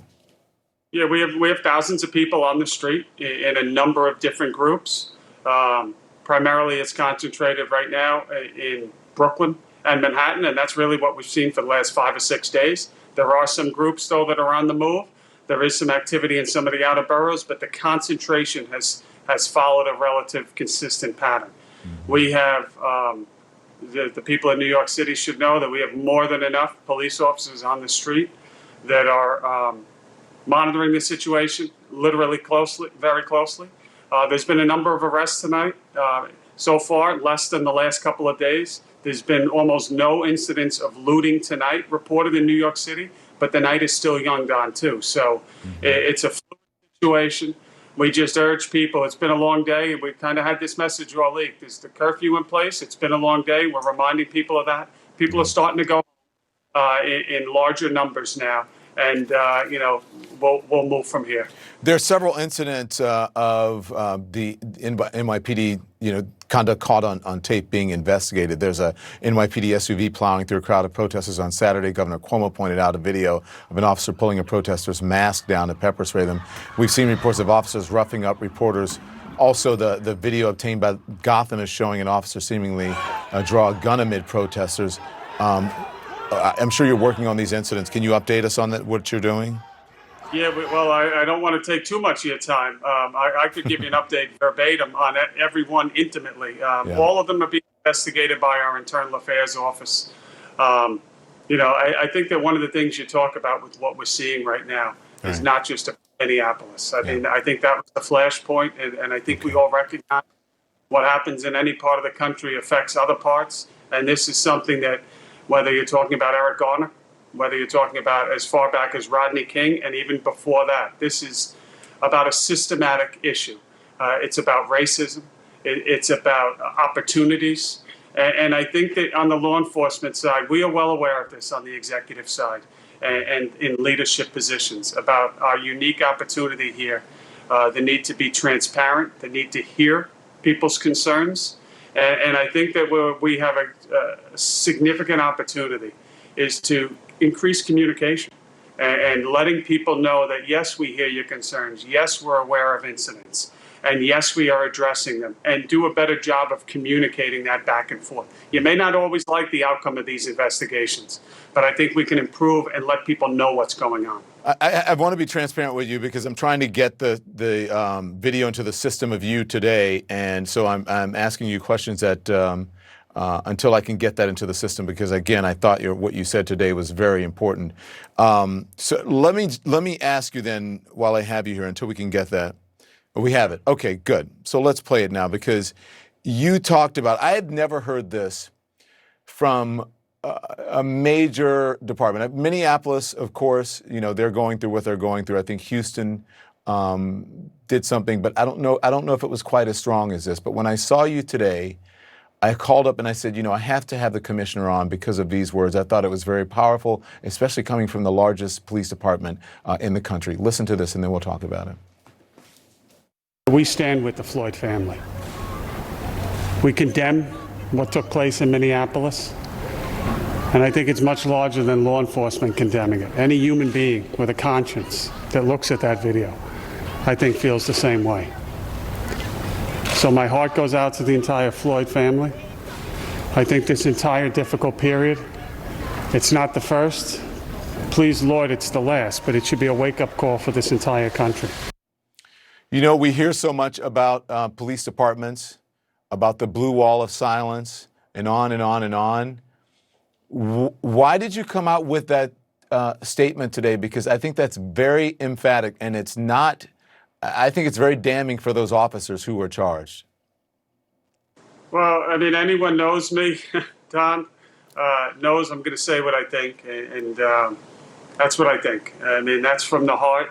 I tell you, a couple things I'll just highlight to you. Like, I've had people come up to me and speak when this first happened, and these are huge fans of the police and really upset. I've had people that are police officers upset about this incident, and I'm upset about this incident. This is, it's about law enforcement, it's about police, and that was the flashpoint. But anyone, I believe this, anyone that looks at that video and isn't knocked off your feet, I don't know that you have a conscience. I mean, that's a human being. And I've been a cop a long time, and I've made too many arrests to count, quite frankly. And when you make an arrest, you pick the person up and you begin the process. Ben Tucker, my first deputy commissioner, said this today, and he's 100%. He's a very wise man. It can't be personal. And that's a human being. And that's something that 99.99% of police officers carry out their duties every day professionally across this country. Difficult circumstances. But I don't know what to say when I saw that video. It sickened me. It turned my stomach. And that's why I said what I said. And I think I'm not alone in that. And many executives have said the same thing. This isn't about police. This isn't about criminals. This is about seeing each other in human decency. And that's a human being. And it was just a disregard for human life. Well, I've been trying to get you on for a long time, and so I'm gonna, producers, if you will, I want to ask one more question because you know with the governor, the governor was not happy what happened the other night, right? And I'm wondering if the governor said something about the mayor and the department. If you change your tactics for that, but I think a more important question, similar but more important, is seeing what happened on that videotape and how you feel about what happened. Is that causing you to rethink some things with your own department? Is that going to cause change within probably departments around the country, but especially within the NYPD, who has had its share of problems? But are you going to change things? Is this going to be a catalyst for change, some change at all, or at least some reflection within the NYPD? The answer is absolutely yes. I mean, I'll be quick. We've changed a lot already. We've really reinforced and gone to a precision model away from whether you're talking stops, summonses, de-escalation, arrests, nearly every indicator done in the last 6 years, and reduce crime. We're one of the lowest incarcerated cities, large cities in America. I mean, there's so much good that has been done. What frustrates the hell out of us as law enforcement professionals is you build trust very slowly and you lose it very quick with one bad incident. And I saw 2 incidents recently. One was right here in New York City on the Lower East Side. It was about a month ago, and an arrest that was made. And I'll draw, the common denominator, how you treat people and how you treat people after they're in handcuffs. Is it going to cause me to change things? I've already had conversations with our training bureau, our first deputy commissioner, Ben Tucker. We already have prohibitions against warning officers about positional asphyxiation, allowing them space to breathe, banning chokeholds, things of that nature. But I see somebody kneeling on somebody that's handcuffed, laying on the ground. I'll be honest, it turns my stomach. So I think we really have to do a little more and change that culture. Yes, there will be changes and policies coming out of this internally. And when you talk about everything that we've tried to do, the frustrating part is how something like this can set us back. And we all must come together here. Clergy, local elected officials, coming out like this and speaking, taking the tough questions, Don. I think I welcome the tough questions, and we all have to get through this. If this doesn't show us that we have to do better as a society, this is the time to come together. We'll get through these protests. We'll push down on the violence, the destruction of property, but there's a tremendous opportunity here. Someone from Eric Garner's family said today, I know you weren't commissioner then, but they said, what I heard from Commissioner Shea today, our family would have loved to have heard that. Do you have a message for the Garner family? Well, yeah, no, but I wasn't the police commissioner, but I was a senior executive in the police department. That is something, anytime you have a loss of life, it's wrong. We have to look at situations and how we can make it better, how we can change our policies and procedures. So to the Garner family, the same message that I would said today. When you take a look at police action that results in the loss of life, it's the last thing that we ever want. And our heart goes out to the Garner family. And I've spoken to the Garner family as police commissioner, several members of the family in private sit-downs. And I've said these things to them face to face. It's the last thing that we would ever want to see. And my sincere condolences again. Commissioner, you're always welcome here. I'm so glad I finally got you on, and please come back and take the tough questions and put it to us as well, the media, as to how we cover. We like to be fair here, but we like to be honest, and I appreciate your candor. Thank you so much for appearing this evening. Don, thank you very much. God bless you. Thank you. You as well, and be safe. All 4 fired officers on the scene of George Floyd's death, they are in custody tonight on $1 million bail each. The attorney for the Floyd family reacts. Ben Crump here next.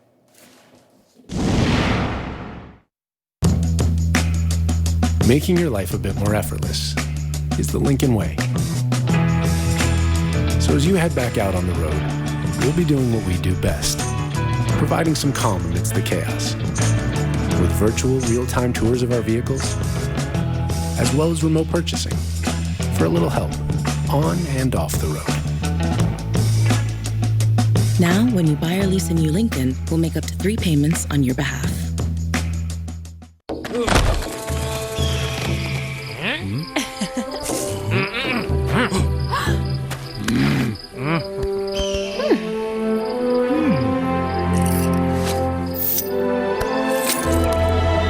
Forge of Empires. Develop your own city from the Stone Age to the future. Available in the App Store and at FOE.tv. Forge of Empires. Play now. Find things that bring you joy. Find things to remember. Find new perspectives. Find things to share. Find the bright side. Find connection. You can find it all if you just know where to look.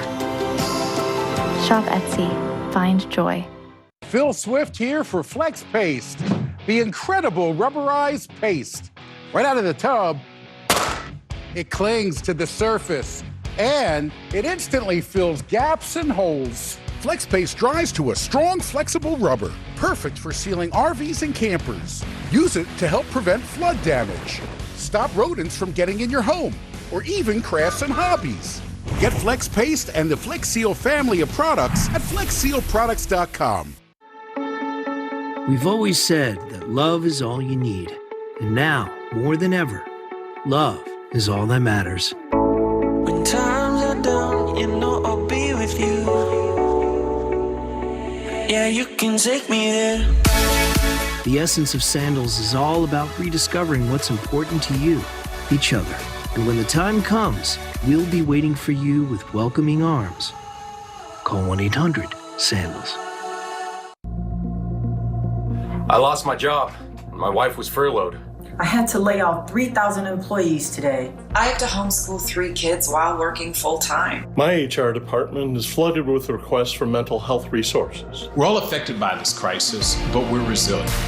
SHRM working with CEOs, policymakers, HR professionals, and workers across the globe to navigate these times. I'm Johnny C. Taylor Jr., President and CEO of SHRM. Together, we will create what the new future of work looks like. Got bugs in your house? Get Zevo. Zevo is the bioselective insecticide. Deadly for bugs, safe to use around people and pets. And just watch how Zevo works without harsh chemicals. Get Zevo at Target and Home Depot stores.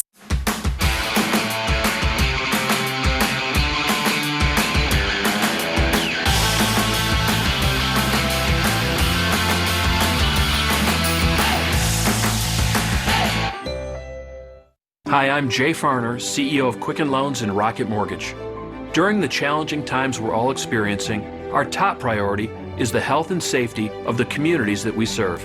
And while it's true that things are changing rapidly every day, one thing that will never change is our commitment to giving you the best mortgage experience. We understand that hardships may arise, and we're prepared to help. If you currently work with us and need assistance, contact us at rocketmortgage.com.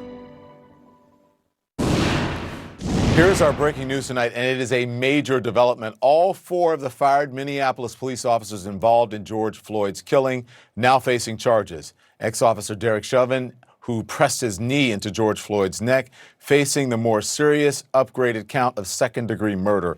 Let's speak with Ben Crump. He is an attorney for George Floyd's family. Joins us now live. Ben, thank you so much. Listen, we saw the emotional interview today with the brother, just really powerful. How's the family reacting to the news of all 4 of these officers being charged? Well, they're relieved, Don. It's bittersweet for them because, as you know, tomorrow they'll be memorializing George Floyd here in Minneapolis, Minnesota. But Attorney Keith Ellison, they are very grateful that the Attorney General moved expeditiously and finally, Don Lemon, after so much effort on everybody's part, your part, the public part, you finally have these murderers being arrested and brought to a court of law to answer for their crimes. Why do you think Chauvin's his charge, I should say, was upgraded to 2nd degree from 3rd degree murder? And is there any concern from the family that could make it harder to obtain a conviction? You know, actually, I thought Attorney General Ellison said it very appropriately, Don Lemon. He said oftentimes when black people are killed by police officers, the police are undercharged, while there's a big disparity when black people are accused of crimes, they are overcharged. And so I believe 2nd degree, I really believe 1st degree, the family really believes 1st degree murder should have been the charge. But we believe, based on the evidence from the audio, from the police body cam, when the one officer said he doesn't have a pulse, should we turn him on his side? Officer Chauvin said, no, let's keep him in this position. And while he was pulseless for 3 minutes, he kept his knee on his neck. I believe that is intent, Don. Well, Benjamin Crump, thank you so much. As we know, the first memorial service is going to be held tomorrow. We will be watching, and we thank you for appearing. Thank you for everything you do, Don. Thank you. The president's first defense secretary tearing into his former boss. What James Mattis is saying, why he's speaking out now after making a point not to criticize President Trump in the past. When allergies attack, the excitement fades. Allegra helps you say yes with the fastest non-drowsy allergy relief. For 24-hour relief from your indoor and outdoor allergies, say yes to life's possibilities. Allegra, live your life, not your allergies. My gums are irritated. I don't have to worry about that. Do I? Harmful bacteria lurk just below the gum line. Crest Gum Detoxify, voted Product of the Year. It works below the gum line to neutralize harmful plaque bacteria and help reverse early gum damage. Gum Detoxify from Crest. Buying a car from Vroom is so easy. All you need is a phone and a finger. Just scroll through amazing hand-picked low-mileage cars and tap to buy. That's it. Buy a car from home and have it delivered contact-free.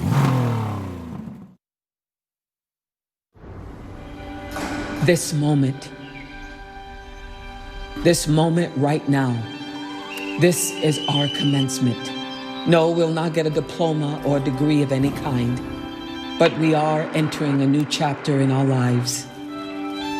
Our confidence is shaken, our hearts cracked, the kind of crack that comes from the loss of a job, from life plans falling apart. We didn't ask for it, but we are rising to meet it. And how far we've come isn't even close to how far we can go. We just have to remember how patient we were, how strong we can be, how strong you can be. And remember this, there's a crack in everything for a reason. How else can the light get in?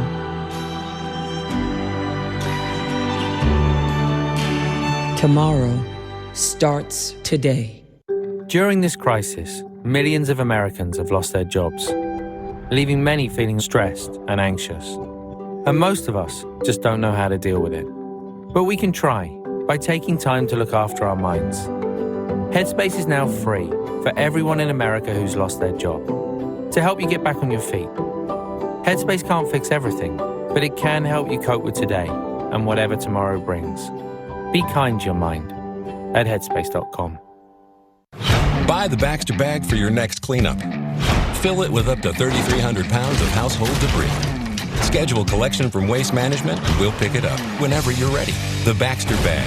Buy, fill, gone. I'm Omar Jimenez in Minneapolis, Minnesota. I'm in downtown Miami. In the city of Philadelphia. In Dallas, Washington, D.C. In Atlanta, Georgia. Louisville, Kentucky. Los Angeles. New York City. And this. This is CNN. It might be small, but it's all yours. And to be successful, you've got to get the most out of every dollar you put into your business. That's why you count on Spectrum Business for fast internet and phone service at the best price. And with over 99.9% network reliability, Spectrum Business makes sure you can take care of your customers in the store and online. Spectrum Business. We keep small business running. Governor Cuomo says GMHC's staff and volunteers are doing heroic work in the midst of the pandemic, delivering life-saving services to thousands who are threatened by both HIV and COVID-19. This critical organization needs our support, and I encourage all New Yorkers to participate in this year's virtual event. Be part of this heroic effort. Register for AIDS Walk New York live at home, streaming on June 7th, with great performances, celebrity guests, and you. Sign up today at aidswalk.net. I'm Miguel Marquez in Minneapolis, Minnesota, and this is CNN. We're back on. You're looking at live pictures of Washington, D.C. A crowd of protesters there in front of the camera, 10:39 Eastern Time here on the East Coast as we watch cities all across this country. President Trump is responding to his former Defense Secretary, James Mattis, after the retired four-star Marine general wrote a statement tearing into the president today. And I just want to read what Mattis said again because it is so scathing. Donald Trump is the first president in my lifetime who does not try to unite the American people, does not even pretend to try. Instead, he tries to divide us. We are witnessing the consequences of 3 years of this deliberate effort. We are witnessing the consequences of 3 years without mature leadership. We can unite without him, drawing on the strengths inherent in our civil society. Let's discuss now. CNN's White House correspondent Caitlin Collins is here, as well as CNN military analyst, retired Lieutenant General Mark Hertling. Good evening to both of you. Caitlin, the president is now responding. What's he saying? Yeah, Don, it only took him about 3 hours to respond on Twitter. He said that President Barack Obama had fired him. He similarly fired him. And then he's disputing how General Mattis got his nicknames, kind of confusingly, because we know, based on reported accounts that Mattis had these nicknames. Mad Dog Mattis, actually a nickname that troops called him behind his back that he said in a Senate hearing he did not like.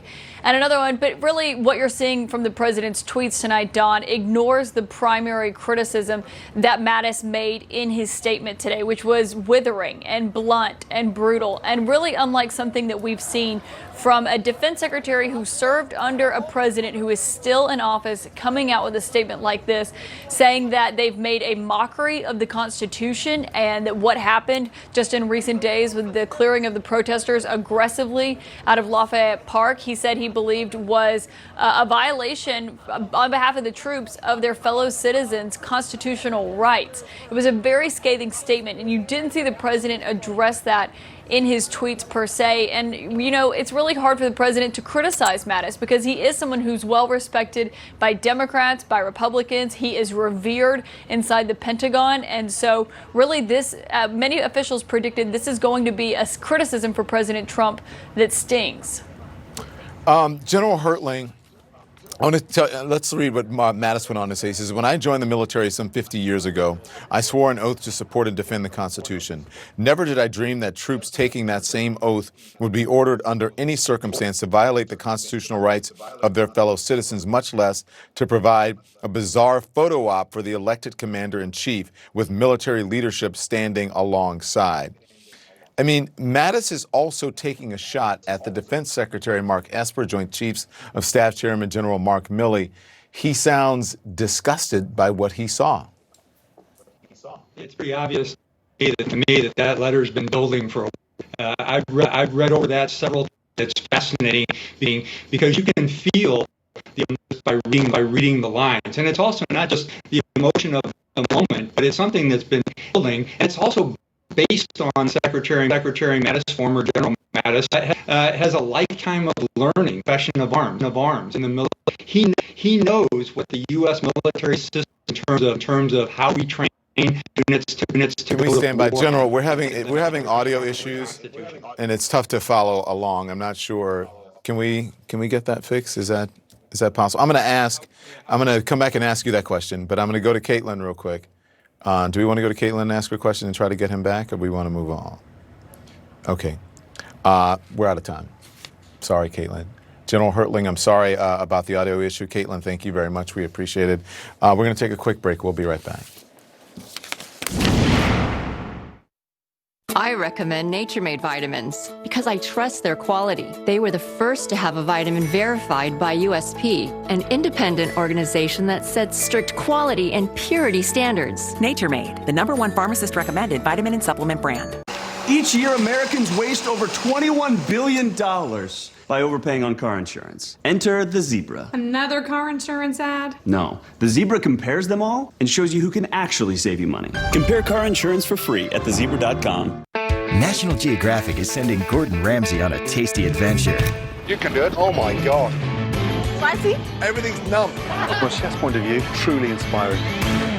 Gordon Ramsay Uncharted on National Geographic. You love your freedom, but is joint pain holding you back? Unlike other creams, Joint Flex helps strengthen joints and gives quick and long-lasting pain relief. Flex your freedom with Joint Flex, now also available with natural turmeric. I wanted to start dating again, but I didn't know where to start. Silver Singles made it easy for me to get back into dating. Over 1 million singles trust Silver Singles to get back into dating. Signing up is easy. Start your search today at silversingles.com. Honey finds promo codes and applies them for you, so you don't have to go looking for deals. And it works on all my favorite sites, over 30,000 of them. I've saved money on groceries, on shoes. Get Honey for free at joinhoney.com/save. HelloFresh is dinner that comes with less and gives you more. Less kitchen chaos and more 5-star recipes that are easy to make and love. Less shopping and more pre-portioned ingredients delivered to your door. Less stress, less mess. No promises on the less mess thing, but definitely less what's for dinner blues. And who doesn't love that? So gather around, because this dinner that comes with so much less really gives you so much more. Go to HelloFresh.com and use code 60TV for $60 off, including free shipping on your first box. The United States Postal Service is here to deliver your mail and packages, and the peace of mind of knowing that essentials like prescriptions are on their way. Every day, all across America, we deliver for you, and we always will. Got bugs in your house? Get Zevo. Zevo is the bioselective insecticide. Deadly for bugs, safe to use around people and pets. And just watch how Zevo works without harsh chemicals. Get Zevo at Target and Home Depot stores. A great therapist helped me improve my life dramatically. And they can do the same for you. Get $65 off your first month of Talkspace therapy with coupon Michael65. Talkspace. Therapy for all. Do you mind telling me why I'm under arrest, sir? We have got to ensure that there is a safe spot for journalism to tell the story, because it is a key component of how we fix this. I want to know that my children are going to be safe. Please wear a mask and gloves. Try to minimize the amount of people that are leaving your home. Thank you. Thank you. Thank you.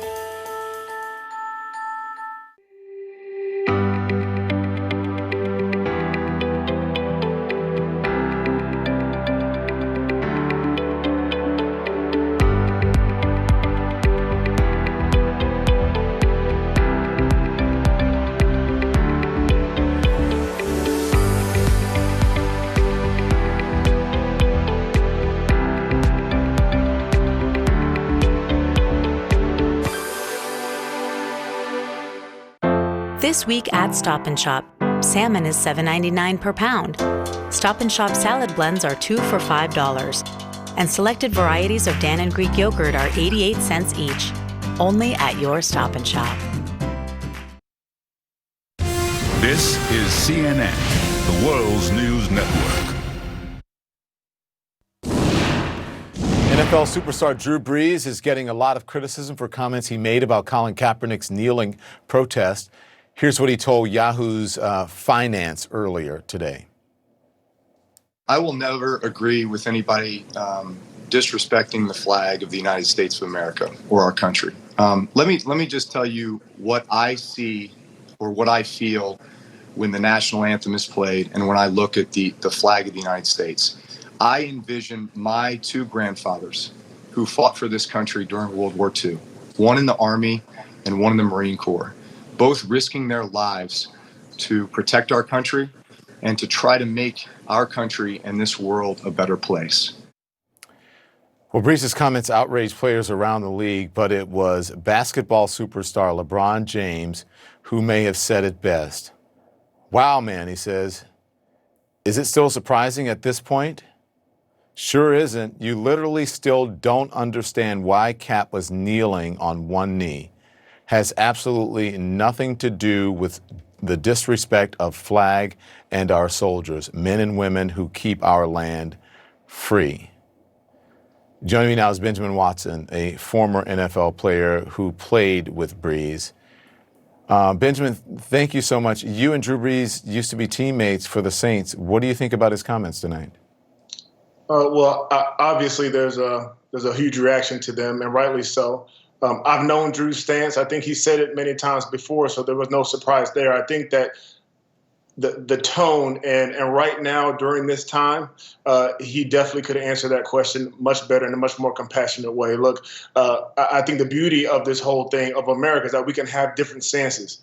But the problem there was that he was misunderstanding what the actual protests are about. He's misunderstanding the reasons behind it. And so I know he's had conversations. I know guys on the team. I know they've talked about it.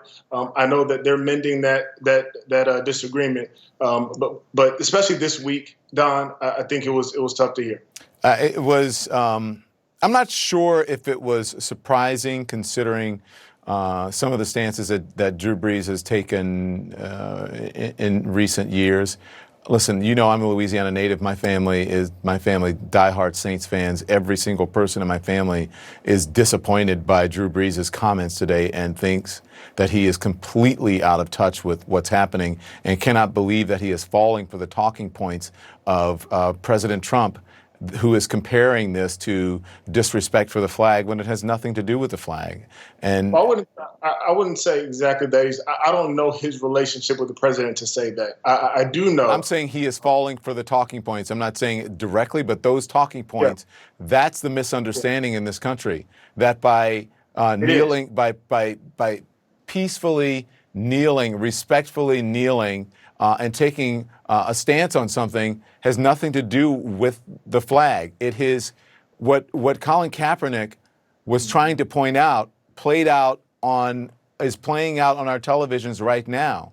And I have to say that Drew Brees attempted to clarify his comments, later telling ESPN, he says, that I love and respect my teammates and I stand right there with them in regards to fighting for racial equality and justice. I also stand with my grandfathers who risked their lives for the country and countless other military men and women who did it on a daily basis. Again, one doesn't have anything to do with the other. He's not understanding that. Can he? I don't understand what the disconnect here. Can he have this both ways? Well, I think right now, and even before now, there's going to be conversations had in that locker room, as you've seen publicly, and also probably there's those conversations. My biggest issue, though, is I don't want to get away from. Today was a tough day. Today was a tough day, Don. I sat and watched as Benjamin Crump talked about each person who has been killed at the hands of police. Today was a day of tears. By the time I heard these comments, I didn't have any more tears left. I was emotionally spent. And so my hope, though, is that we turn this whole situation. We can't leave from this place unchanged. We can't leave from this week, from these last 3 weeks, from this last month, unchanged as Americans without addressing policing, without addressing policy, and without addressing people's hearts. So players all over the league called him out. Even his own teammates. Malcolm Jenkins had this to say. Drew, unfortunately,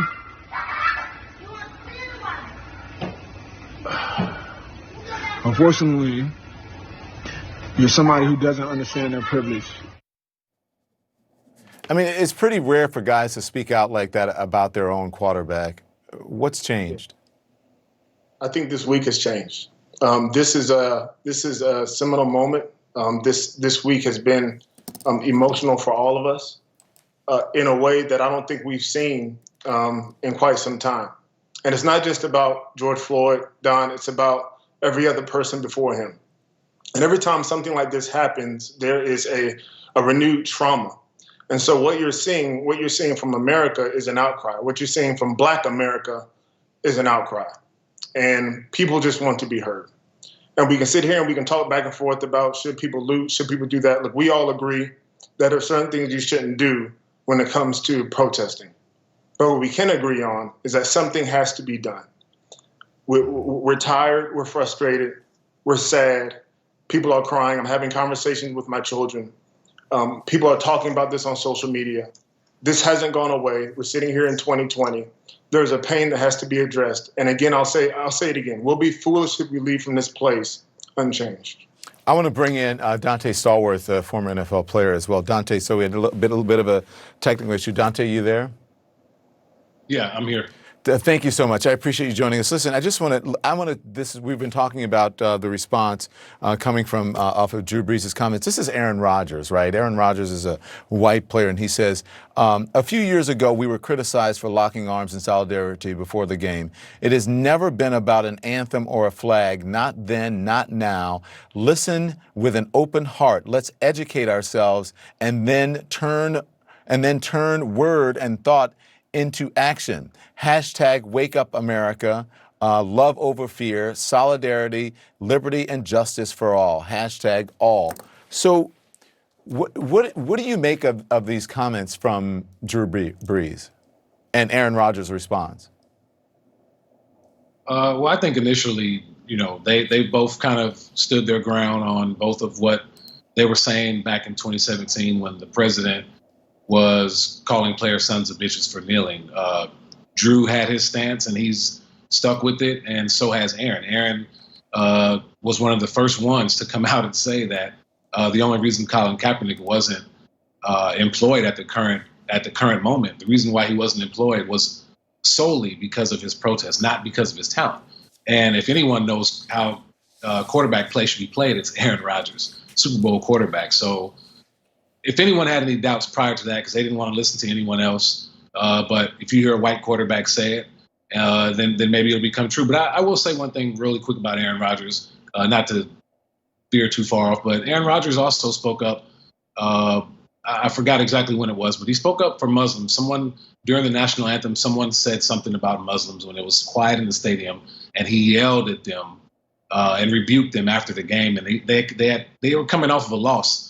And that was the only thing he wanted to talk about was the disrespect towards Muslims and the xenophobia in this country. So Aaron Rodgers has been outspoken before. Drew, I like him. I played a little bit with him. I love him. I think he's a good dude, a good father, and a family guy.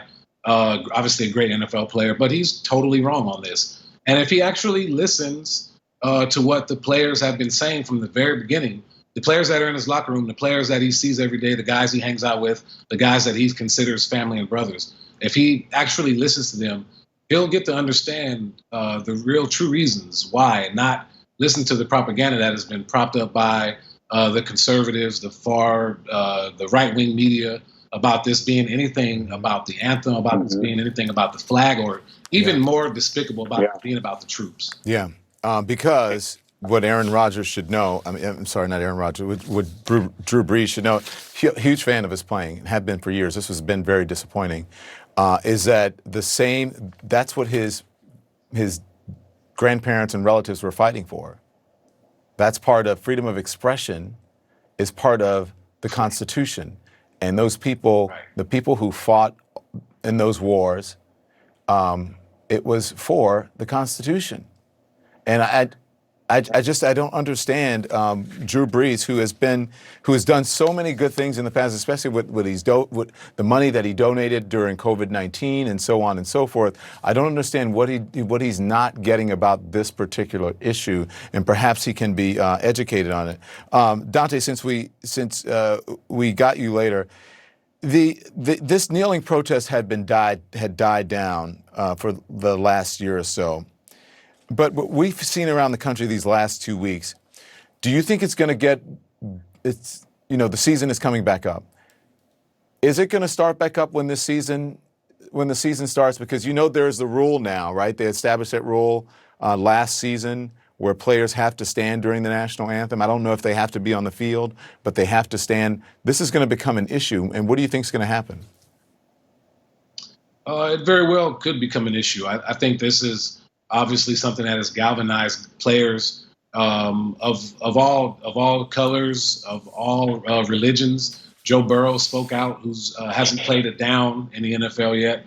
But again, this is not just an NFL issue. This is not at all a political issue. This is a human rights issue. And that is why you see people all around the world, Don, not just in this country, from Seattle to New York, but all around the world, from Berlin to Tokyo to Amsterdam to Oslo to Denmark, Copenhagen. Like, this is a movement that people are standing in solidarity with African-American people in this country who have been subjugated for 1.5 centuries and have been subjugated through the criminal justice system, housing, and a number of other things that have suppressed the African-American community since Jim Crow. And so everyone around the world is standing in solidarity, and I really hope that Drew Brees understands this moment in time, because this is the time where people are going to be, the people that are in opposition towards these protesters, towards the aims and the goals and the angers and the frustrations, the people who aren't listening are going to be the same people who weren't listening during the civil rights moment, when they were throwing things at Dr. King, when they were rebuking him in the New York Times and the LA Times for what he said. That's what those people are going to be like in the future, 10 years from now, 20 years from now. Drew Brees, don't want to be on the wrong side of history, man. Come talk to me. Thank you, Dante. Thank you, Benjamin. Appreciate it. Thanks. Thank you. This is CNN Tonight. I'm Don Lemon. It's top of the hour, 11 p.m. here on the East Coast. And after a day of massive and peaceful protests, there are major developments in the killing of George Floyd. Tonight, all 4 of the fired Minneapolis police officers involved in his death are facing charges. And fired officer Derek Chauvin, who pressed his knee into Floyd's neck, now facing the more serious count of second-degree murder. The 3 others charged with aiding and abetting second-degree murder. Minnesota's governor saying, quote, "This is a step today that the public wants to see." And in the face of all those protests, the former Defense Secretary James Mattis launching a blistering rebuke of President Trump, accusing him of trying to divide the country instead of trying to unite the American people, and saying, quote, "We are witnessing the consequences of 3 years without mature leadership." I want to get right to CNN's Alex Marquardt, who's on the ground in Washington, D.C. tonight. Alex, what are you seeing? Don, well, look out this crowd right here. I'm going to ask Jay McMichael to pan over. You've got this whole crowd of people on their knees, all taking a knee in front of this long row of National Guard's troops. And this really speaks to the mood of what we've seen today. It has been an entirely peaceful protest. The crowds are thinning out. It's late. But they have taken a knee, and we've also seen singing. We saw live music, something of a concert-like atmosphere. But it is a face-off at the end of the day, Don. This is a protest, and they are protesting right up against this variety of law enforcement right here. Now, the ones in the camouflage uniforms, those are National Guard. They are some of the 2,000 to 3,000 National Guard forces who are in D.C., to support the law enforcement operation. What we've also seen, Don, remarkable for most of the day is Bureau of Prisons officers. Think about that. You've got essentially prison guards who are guarding the White House. A number of them that we've seen today had T-shirts with a Texas flag on them. So they came from Texas. One of them, several of them rather, had shirts that said FCC Beaumont. So that's a prison near Houston. What is worrying, Don, is that, as you know, as these protests go into the later hours, they do sometimes have a tendency to get testier, to get more unruly, sometimes violent. And what's really different about today is there's no barricade, there's no barrier between the protesters and law enforcement. So, of course, there's a potential there for a flashpoint. But again, so far, Don, everything has been quiet. The other notable thing today, Don, is that the protest is much farther away from the White House than it has been over the course of the past few days. We have seen protesters right in that park, Lafayette Park, right in front of the White House until today. And little by little, day after day, they have been pushing the protesters out of the park. First out of the park, then they set up a fence around the park. And now, when the protesters arrived today, they found that they couldn't go farther than this right here. Now, Don, it's 11 o'clock. That means there's a curfew now here in D.C. That curfew was actually made later. The last 2 nights it's been 7 p.m., but the mayor's office said that is a reflection of the fact that these protests have been peaceful. We do not expect the city, the Metropolitan Police Department, or any other law enforcement really, to enforce that curfew as long as these protests stay peaceful. So essentially they're hoping that these protests will peter out on their own. But there is very much a conflict now, Don, between the city of Washington, D.C., which of course is not a state, and the federal government, who has this huge patchwork of different federal agencies of law enforcement who have come here to control these crowds. And you have the mayor of D.C. indicating that the federal government is taking too many liberties and that they are overstepping their bounds. But so far, Don, again, you can hear the energy, you can hear the passion, you can see that tension right there at the front between the protesters and law enforcement, but it is peaceful. Don? Alex Marquardt in Washington, D.C. We'll check back. Alex, thank you very much. Now to the Mission District in San Francisco and CNN's Dan Simon. Dan, what's the scene like where you are? Well, hey, Don, it's been quite a day on the streets of San Francisco. We've covered many rallies over the years involving same-sex marriage, immigration rights. What we saw on the streets today in San Francisco is among one of the largest crowds I've ever seen. Right now, it's just after 8 o'clock. There is a curfew. Police trying to get people to disperse the streets, but they seem to be in no rush to get people off the streets here in the Mission District. It has been an entirely peaceful protest. And over the past 24, 48 hours throughout the Bay Area, Don, we haven't seen a whole lot of looting, haven't seen a whole lot of violence. Excuse me. This Mission District where we are now, there are a lot of restaurants, a lot of shops. Most of the buildings have been boarded up. It's also an area where we've seen a lot of gentrification over the years. So that has added to the concern that there could be the potential for violence and looting. But it has been an entirely peaceful protest today. And just a few moments ago when we were in front of the police department where these folks gathered, we did see several officers take a knee, Don. All right. Thank you very much, Dan Simon in the Mission District of San Francisco. I want to get to CNN's national correspondent, Sarah Seidner, who joins us from Minneapolis. Sarah, good evening to you. Man, there's a groan. Look at that memorial. It has grown. It's a dramatic day. All 4 officers on the scene were charged today in George Floyd's death. What's the reaction from Minneapolis?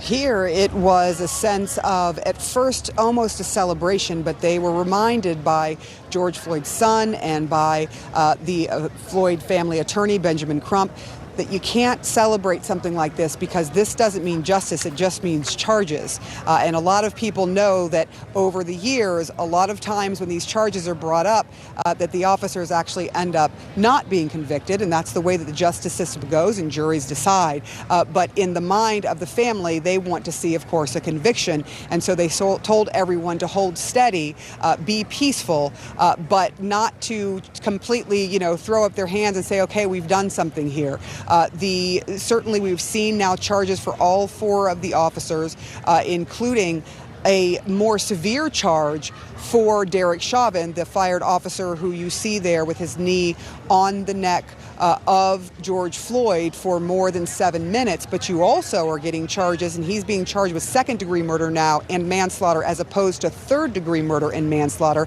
And now the other 3 officers who were on the scene there, a couple of them who were kneeling down on George Floyd's back or near George Floyd, who didn't stop anything and who the police chief called complicit.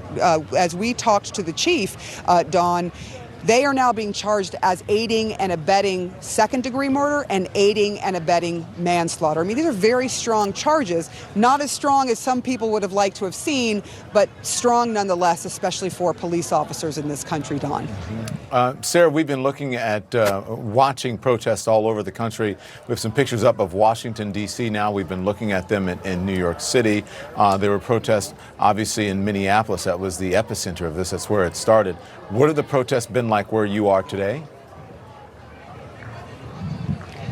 Today and the past 2 days, they have been nothing more than peaceful. They're quite beautiful. There has been incredible caring sentiment here. There was a piano that was rolled in. Different people, including children, were playing songs on the piano. There was free food for anyone who needed it or wanted it. There were grab bags with diapers and Similac and canned food and fresh fruit and vegetables if they needed to bring that home. This was a place of healing for the last couple of days. And you will notice that this neighborhood, while there's some boards that are up, it certainly wasn't torn up. And there's a reason for that, because this is considered a sacred place. And time and again, people have come out here and treated it as a sacred place because it is the place where George Floyd was killed. And people want to recognize that, Dawn. I do want to mention that we did talk to the attorney, Benjamin Crump, and we did talk to George Floyd's son. And I'd like you to listen to what he said when he heard about the charges that were meted out for all of the officers, including that additional or higher charge for Officer Derek Chauvin. Thank you, Sarah Seidner in Minneapolis. Sarah, thank you very much. We'll get back with you as well. We'll continue to check in with the cities across America where there are protesters who are out on the street. Meantime, President Trump's hand-picked first defense secretary delivering a blistering rebuke, and the president is reacting tonight. That is next. For improved nasal hygiene, clean your nose with Navage. Navage is easy to use. Powered suction pulls pure saline through the nose, washing and moisturizing the nasal passages naturally for drug-free sinus and allergy relief. Navage cleans your nose by flushing out allergens, mucus, dust, and germs. I used to get so congested, but Navage cleans out all the stuff that makes me miserable so I can breathe again. Online and at these fine stores, over 1 million sold. Navage. Clean nose, healthy life. I'm Randy, and I run my fashion business on Wix. I went from brick and mortar, which I knew all my life, to online. We've always used Wix for a platform, but never really dove in to know everything that Wix offered us. Curbside pickup, our online orders, collections, things that we've never been able to do before. I went from selling to my town to selling nationwide in 1 week. It's a whole new business now.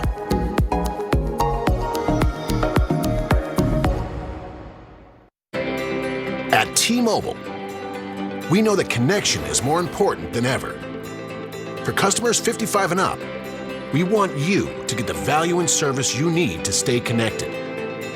That's why we have a plan built just for you, saving 50% versus other carriers.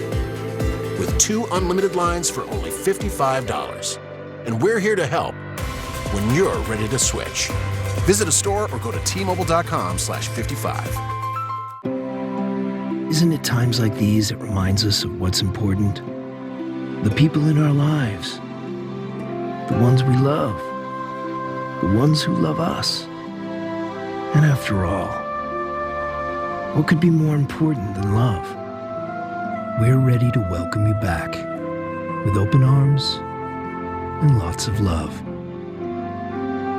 Call 1-800-SANDALS. Did you know diarrhea is often caused by bad bacteria in food? Try Pepto Diarrhea. Pepto Diarrhea is proven effective to treat symptoms, and it also targets the cause of diarrhea. The 3 times concentrated liquid formula coats and kills bacteria to relieve diarrhea. While the leading competitor does nothing to kill the bacteria, Pepto Diarrhea gets to the source, killing the bad bacteria. So try Pepto Diarrhea, and remember to have it on hand every time you travel. Also try Pepto-Bismol liquid caps for on-the-go relief. All my friends at home, good morning. This is gonna be a great workout. We have some contenders at home today. Come on, let's work. All right, climb with me. Let's take this ride outside. Show me what you got. 3, 2, 1. That's what I'm talking about. Feel good about everything you just did because that was an awesome ride, guys. Only at NordicTrack.com. Statement necklace? Or let your neck make the statement. Gold Bond Neck and Chest firms and repairs depleted skin. And new Neck and Chest Age Defense with SPF helps protect from visible signs of premature aging. Gold Bond Ultimate Lotion, Ultimate Skin. Staying home is essential, but some can't do it alone. They need help to stay home and stay safe. They need us, and we need you. Home Instead. Apply today. The COVID-19 pandemic is creating food insecurity on a scale not seen in decades. An estimated 54 million Americans will struggle with hunger. With 200 food banks and 60,000 meal programs, Feeding America is the largest hunger relief organization in the country. Join Morgan Stanley in supporting Feeding America and your local community food bank. The president's handpicked former defense secretary issuing a blistering statement about the Trump presidency. General James Mattis writes in part, "Donald Trump is the first president in my lifetime who does not try to unite the American people, does not even pretend to try. Instead, he tries to divide us. We are witnessing the consequences of 3 years of this deliberate effort. We're witnessing the consequences of 3 years without mature leadership." I want to discuss this now with CNN special correspondent Jamie Gangel and CNN White House correspondent John Harwood.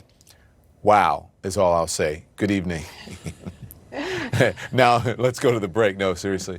Listen, John, General Mattis, his rebuke of the Trump presidency is really jaw-dropping. Hard to overstate the significance of his words. I agree with that, Don. It's a very significant development for the president for a couple of reasons. First of all, Jim Mattis was the single most respected cabinet member under the Trump administration from the beginning. Very well regarded military leader, a special credibility among conservatives because he clashed with President Obama over Iraq policy.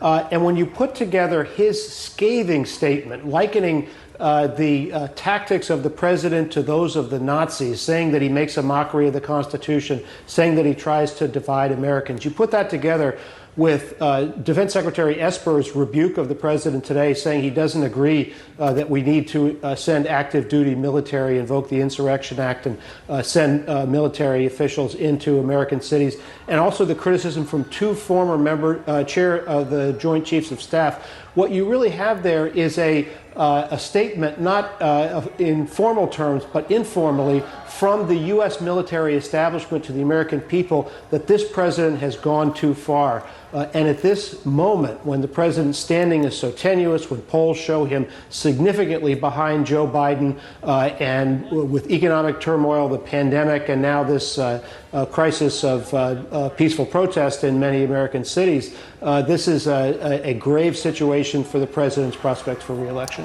Jamie Gangel, I want to bring you in because General Mattis also wrote this. He said, "We must reject and hold accountable those in office who would make a mockery of our Constitution." I understand that you've been talking to your sources. What are you hearing? You know what? They all said exactly what you just said, Don, at the beginning of this segment when they heard that. They went, wow. Jim Mattis, as John just said, is very well respected. And remember the old commercial, when E.F. Hutton speaks, everyone listens. When Jim Mattis speaks, everyone listens. And also, he knows firsthand what goes on behind the scenes. So when he says these things, it's like the story of the child who says the emperor has no clothes.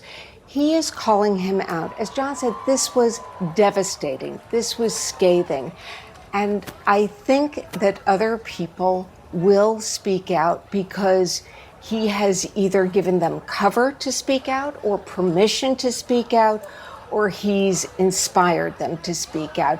One of my Republican sources said that they think this is going to be a tsunami, a wave of criticism that's going to come out. We see that retired U.S. Marine Corps 4-star General John Allen has penned a piece of his own, it's in Foreign Policy, where he criticizes the White House and what they did. And he writes this, Jamie. He said, "Donald Trump isn't religious, has no need of religion, and doesn't care about the devout, except insofar as they serve his political needs." Mattis he seems to have inspired others. Absolutely. And I think so. Now there's some questions. There have been some people we've been waiting to see whether they would speak out. Former Chief of Staff, also a retired general, John Kelly. Will he speak out? H.R. McMaster, former National Security Advisor. These men all have something in common. They're military. They respect the chain of command. And I think that a lot of people were wondering if there would be a point where that would break. And I think Jim Mattis has done that. John, obviously the president is now tweeting, calling Mattis overrated, saying that he is glad he is gone, and talking a lot about the general's nickname. But he spent a lot of time raving about his former defense secretary, didn't he? He did, and of course that undercuts his criticism, but there's a larger point that undercuts his criticism. As Jamie just said, Jim Mattis is somebody who is reticent to speak out on events in politics. When he does, his words mean something. His words are carefully chosen. They have weight. Donald Trump's words have no weight. Words to him, attacks on other people, are like little rocks he picks up on a playground and throws at someone. He was asked about this in a Fox News radio interview the other day. Brian Kilmeade asked him, why do you spend your time attacking Joe Scarborough and Chris Cuomo? And he said, Trump said, I just do it. They hit me, I hit them back. They're written in, his statements are written in sand. The next wave washes them over and they're gone. Jim Mattis's words are different than that. Yeah. Why does he care about what cable news hosts, including myself? I don't understand that. He's the president of the United States. I'm surprised that he would. Yeah, I think he's gone after you too. Yeah, but I'm just why would he even know my name? If I was the president of the United States, you think I would even know? I'd be like, who? What? That guy on the cable news? What? Do you understand what I'm saying, Jamie? But he watches you, and I've been on the set with you where when we could be on the set together, when you would say something and he would pretend not to be watching, but he's really actually obsessed with what you would say. And then you would speak about him and we would go 3, 2, 1, and he would tweet about it. And I just want to go back to what John's point was about, picking a fight and names. The whole bunker being taken to the bunker. What happened to him this weekend was that on Twitter, his favorite tool, there was a hashtag, and it was hashtag Bunker Boy. Yeah. And he did not like that. He does not like that. He said he went to observe and to check it out. That he wasn't. Yeah. I don't think so. Inspect it. That's his he was ego inspector. talking. That's not reality talking. Thank you both. It's good to see both of you. Stay safe. I want to bring in now the former Director of National Intelligence, General James Clapper. Director, I've been wanting to talk to you about this all day. You know General Mattis. Are you surprised by this blistering attack of the president? Actually, I'm not, Don, and I thought it would all along would be a question of time before Jim would reach a tipping point or inflection point where he would be compelled to speak out, as he has. And I think the fact that he did stay largely silent, except for a comedy bit at the Al Smith dinner in New York some time ago, the fact that he remained silent, having served in the administration and then spoken as eloquently and compellingly as he did, is a huge message.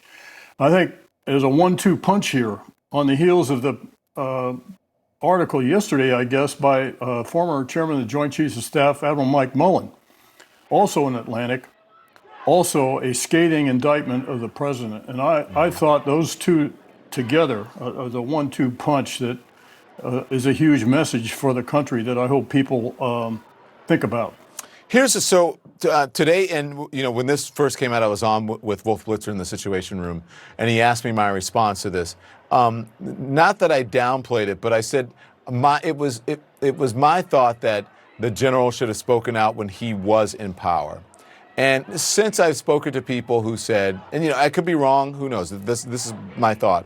But if I hear from people whom I respect, then I can say that I'm wrong, or maybe I got that one wrong, or I was a bit misguided on some of this. They said you have to understand the military and who General Mattis is, and you should not in any way, and I did not mean to because I said I thought it was glad, I respected him and I'm glad that he spoke out. But why he is speaking out at this moment and why this is such a huge moment that someone like James Mattis would criticize a sitting president after he served under him? Well, I think, as I said, he reached an inflection point or a tipping point, whatever you want to call it.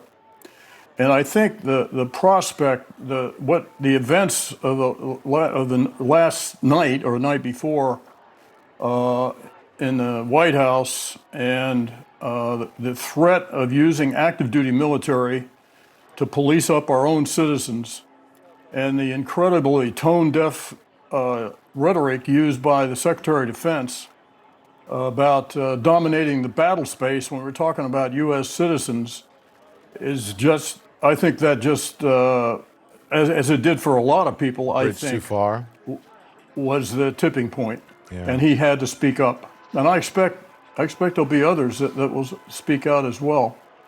I mean, it's a controversial thing, believe me, I know. I spent 34 years in the military, but military people who served long and faithfully for the country to speak up against the commander-in-chief. That's a controversial and a very personal thing. And I think different people reach decision points at different times. Understood. Thank you, Director. I appreciate your time. You be safe. Thanks, Don. Same to you. President Obama addressing the country on camera for the first time since the protests broke out. His message is next. What if you could go into the past, back before the fishing line was cast, to see that it was sustainable wild caught, so you can feel good about the fish that you bought? We know the story of all the fish that we've sold, because that's what makes us whole. This is Fracture. Just upload an image, place your order, and it'll show up at your door, beautifully printed directly on glass. And this isn't just another frame, not just another canvas. This is new. This is a Fracture. Visit FractureMe.com and print one today. Buy the Baxter bag for your next cleanup. Fill it with up to 3,300 pounds of household debris. Schedule collection from Waste Management and we'll pick it up whenever you're ready. The Baxter bag. Buy, fill, gone. I want to say thank you to my mom who works in a hospital. My mailman, the grocery store clerks, the fire department, the police, the EMS. We want to thank those who are doing the really hard work right now. These people deserve and command our utmost respect. From our family to yours. Gracias de corazón. We can do it. Thank you.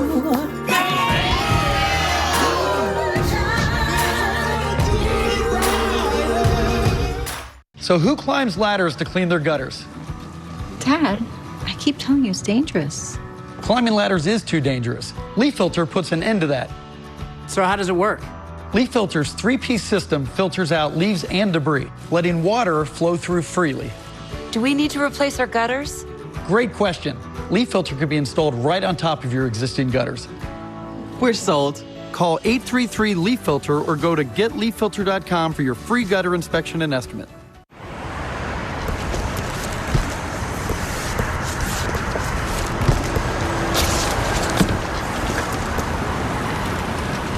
Hi. Can you tell me how to get to I-70, please? Oh, okay. Are you... yes. Thank you. Switch to Progressive and you can save hundreds. You know, like the sign says. What stands behind the yard sign of an ADT home? It's your world, safer and more secure against the unknown and unimaginable. With tested, trusted 24/7 protection and a system we help you customize with video doorbells, indoor and outdoor cameras, locks and lights, carbon monoxide detection, and fire and smoke alarms. Now, get our lowest rate for fast response monitoring starting at just $28.99 a month. About $1 a day for ADT. Call 1-800-ADT-ASAP.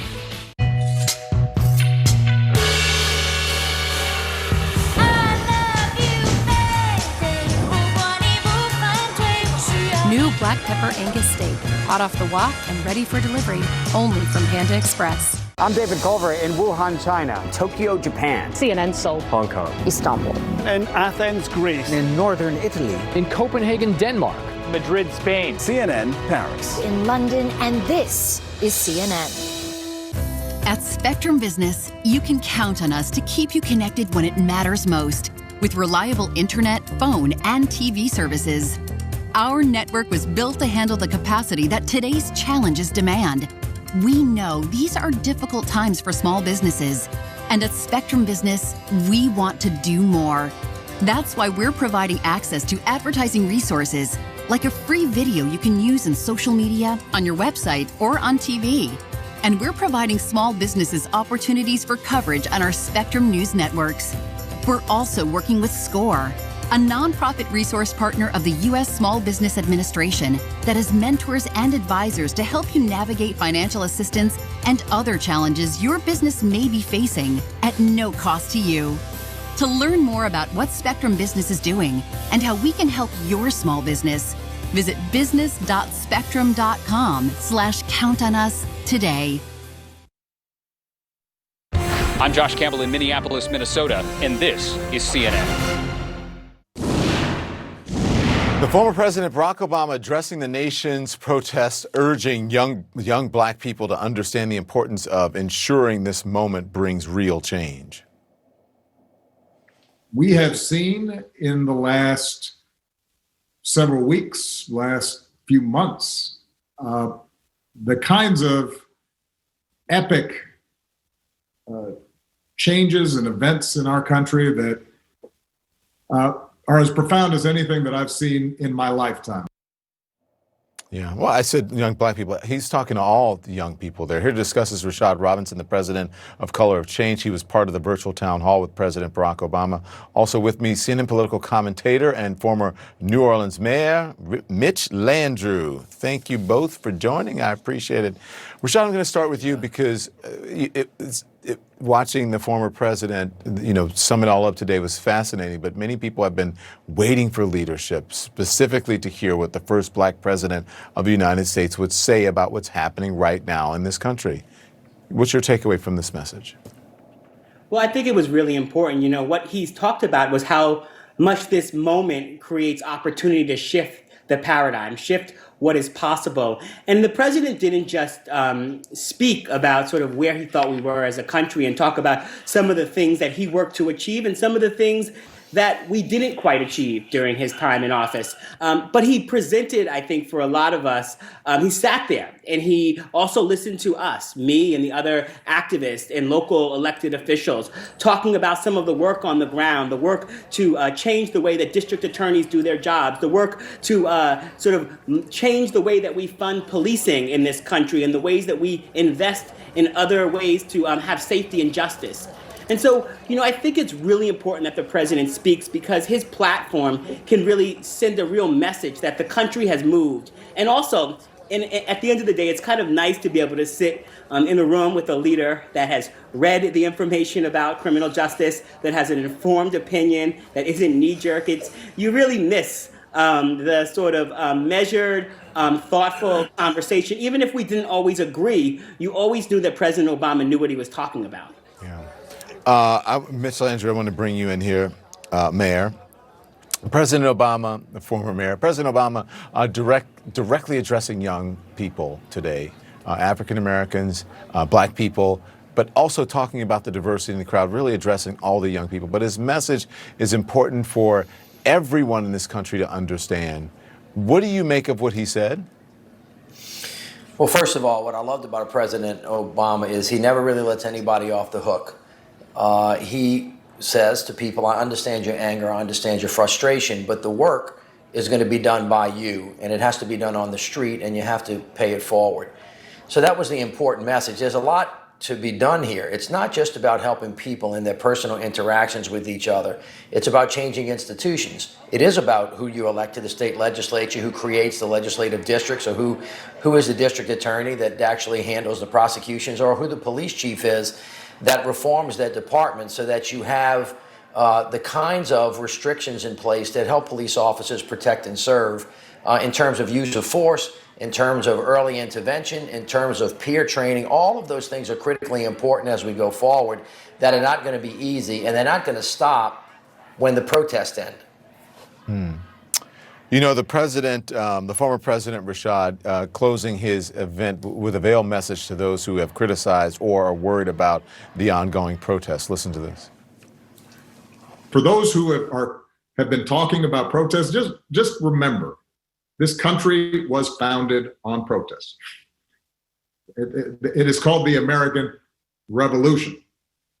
And every step of progress in this country, every expansion of freedom, every expression of our deepest ideals has been won through efforts that made the status quo uncomfortable.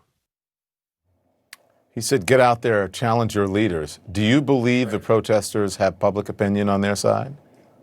I think we are building public opinion every single day. I think about just not this potential, the moment we're in the protesting, but the last 7 years of uprisings in this country that have changed the context, changed the story. You know, white people, their cell phones inside of a Starbucks, you know, filming police interactions and then posting it online. Major companies firing employees for making racist statements and talking about racism in those statements. While you know, a black CNN reporter was fired. I mean, a black CNN reporter was arrested before police officers were arrested. You still had them fired, the police officers fired pretty quickly. As someone who's been on the ground, who's been building movements, who's been working to channel people's energy to fight for both the policy change and the culture change that makes things different, you know, I think that we have to recognize the ways in which the movement has changed our conversation, has changed the context. Looking at these protests and being outside, you have to recognize how much more diverse, how many more different people have come out to stand with us. In just the last several days, the number of big businesses and corporations that are trying to lend their name to this effort in our movement, working to ensure that they just don't put hashtag Black Lives Matter, but they also make sure that Black Lives Matter and their policies and their practices and the ways that they lobby. All of this is about changing the rules and norms of society, not just what is acceptable, which is the floor, but also what is possible, which is the ceiling.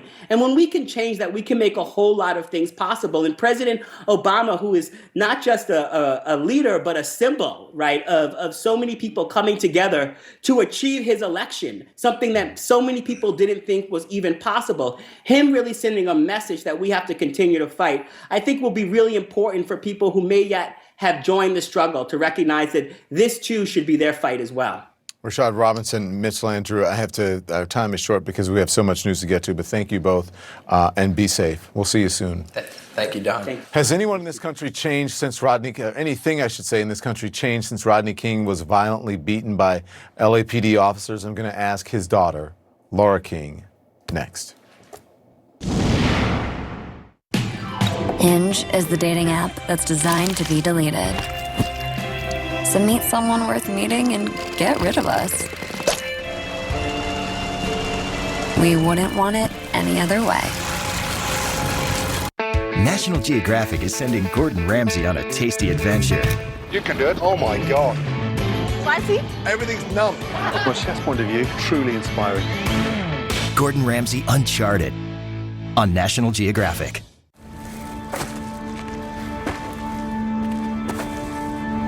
Has asthma pushed you into a smaller life? Are your asthma treatments just not enough?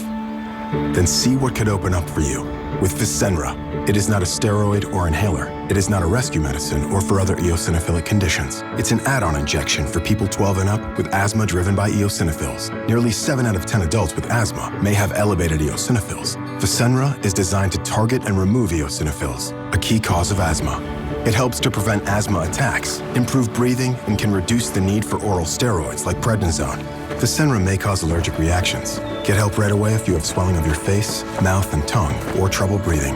Don't stop your asthma treatments unless your doctor tells you to.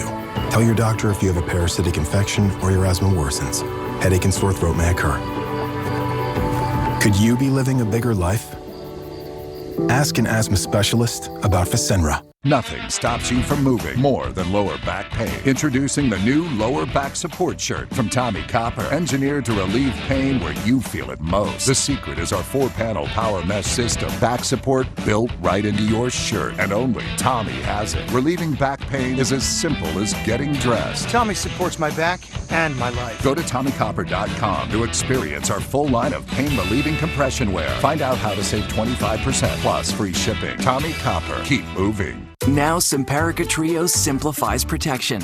Ticks and fleas? See ya. Heartworm disease? No way. Simparica Trio is the first chewable that delivers all this protection.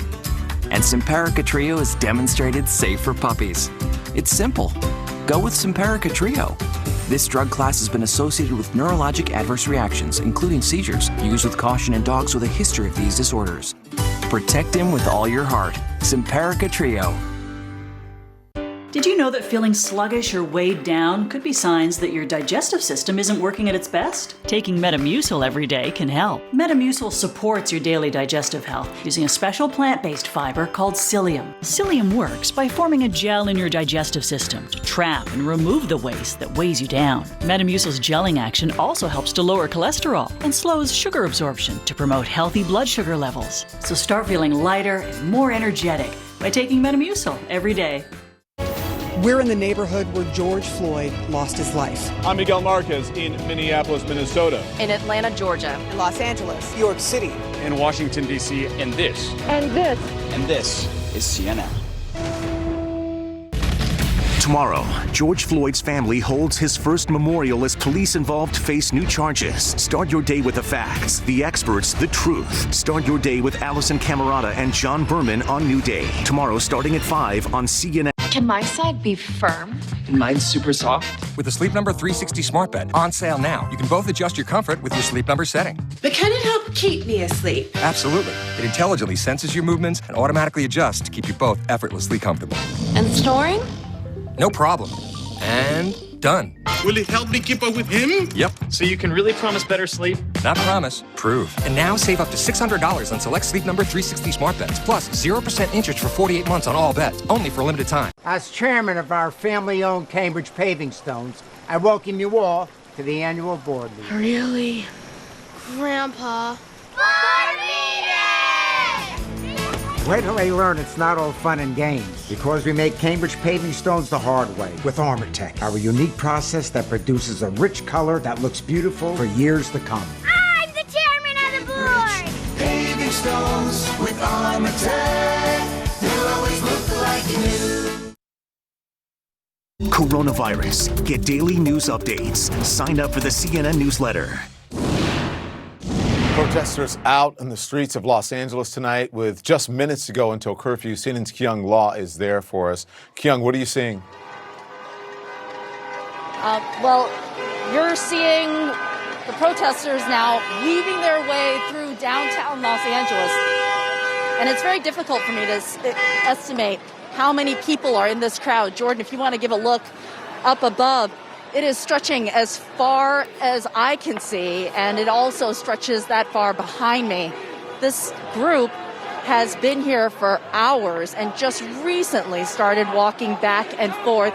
The police are preventing them from walking through certain streets here in downtown LA, but it is something that is a shift. I mean, for hours we saw them staging outside of City Hall, and now they are walking, and everyone here knows that curfew is at the top of the hour. We saw what happened last night, Don.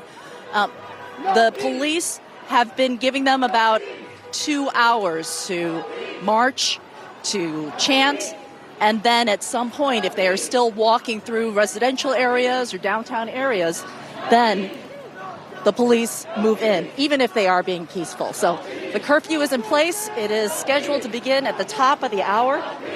It is very unlikely that all of these people are going to be leaving and complying with that curfew, Don.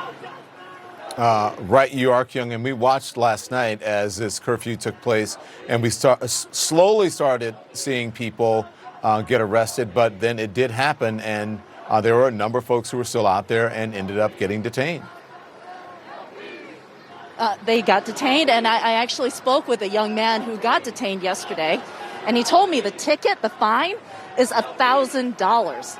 So after each one of them is picked up and they're cuffed, they are put on a bus, they're taken to some part of Los Angeles, and then they're given this ticket for $1,000. And, this is a hard economic time. The young man I spoke with is a law student at UCLA, and he said, I don't have that money. Mm-hmm. So it's going to be interesting to see how the city proceeds on that level.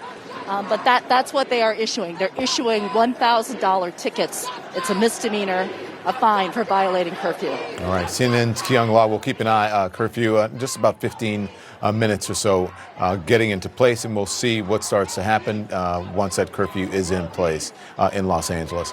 I want to bring in now CNN's Alex Marquardt. Alex is in Washington, D.C. for us. He's been there reporting for us all afternoon and evening. Alex, what's going on in D.C. right now? Well, Don, it's been fascinating to watch the flow, the ebb and flow of this protest in Washington, D.C. over the past few days. We really have to emphasize that this has been something that has been very peaceful. And then you remember there was that incident on Monday night when police and other forces swept through, pushing those protesters out violently. And yet they have come back time and time again with that energy, with that passion, to protest not just the death of George Floyd, but of course the deaths of many African Americans at the hands of the police. It is late here, Don. It is past the curfew, and things are getting tense. And I just want to give you a sense of what we're seeing right here. If this is the front line. If you look down this line, you can see protesters face to face with these troops. Now, these are National Guard troops. Some of the 2,000 to 3,000 National Guard troops that have been deployed onto the streets of Washington to backfill in a law enforcement capacity. It is getting tense. It is getting late. And this is quite remarkable because there is nothing that is separating these troops, these law enforcement officers, from the protesters, which is something that we have seen over the course of the past few days, even as these protesters have been pushed farther and farther away from the White House. We were with those protesters down there about half a block, right on the edge of Lafayette Square, for the last few nights. And then today, when these protesters came here, they had been pushed out. So this is what we are watching for. This is a flashpoint, something that could obviously devolve.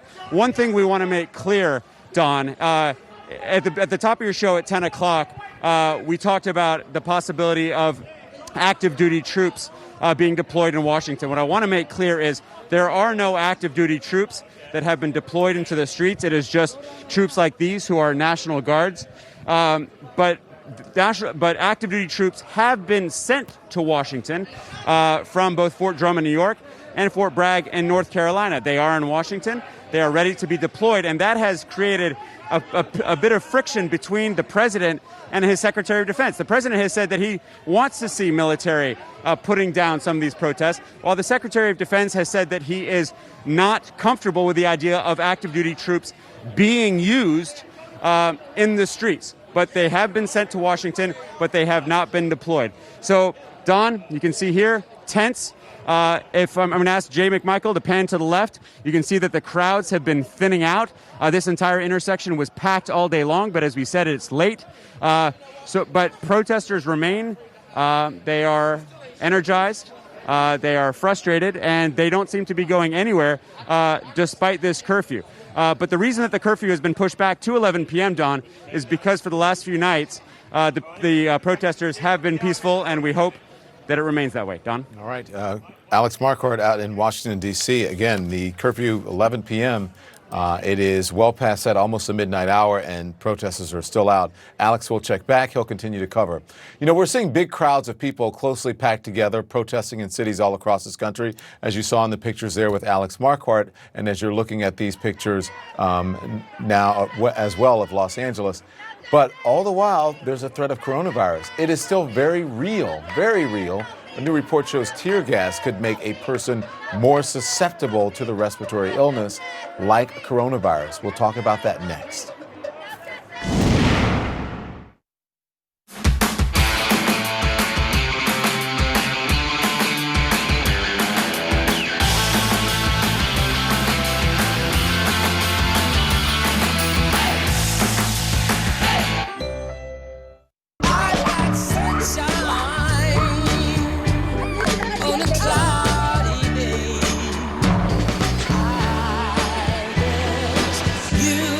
say what can make me feel this way, my girl. Room for 7 and much, much more. The first ever GLB. Get 0% APR financing up to 36 months on most models and 90-day first payment deferral on any model. What is your lotion wish? Coconut oil, cocoa butter, shea butter. Gold Bond Radiance Renewal exfoliates. Then our triple blend of moisturizers helps prevent dry skin. Now try new Radiance Renewal oil-infused cream and whipped shea butter for 24-hour moisturization.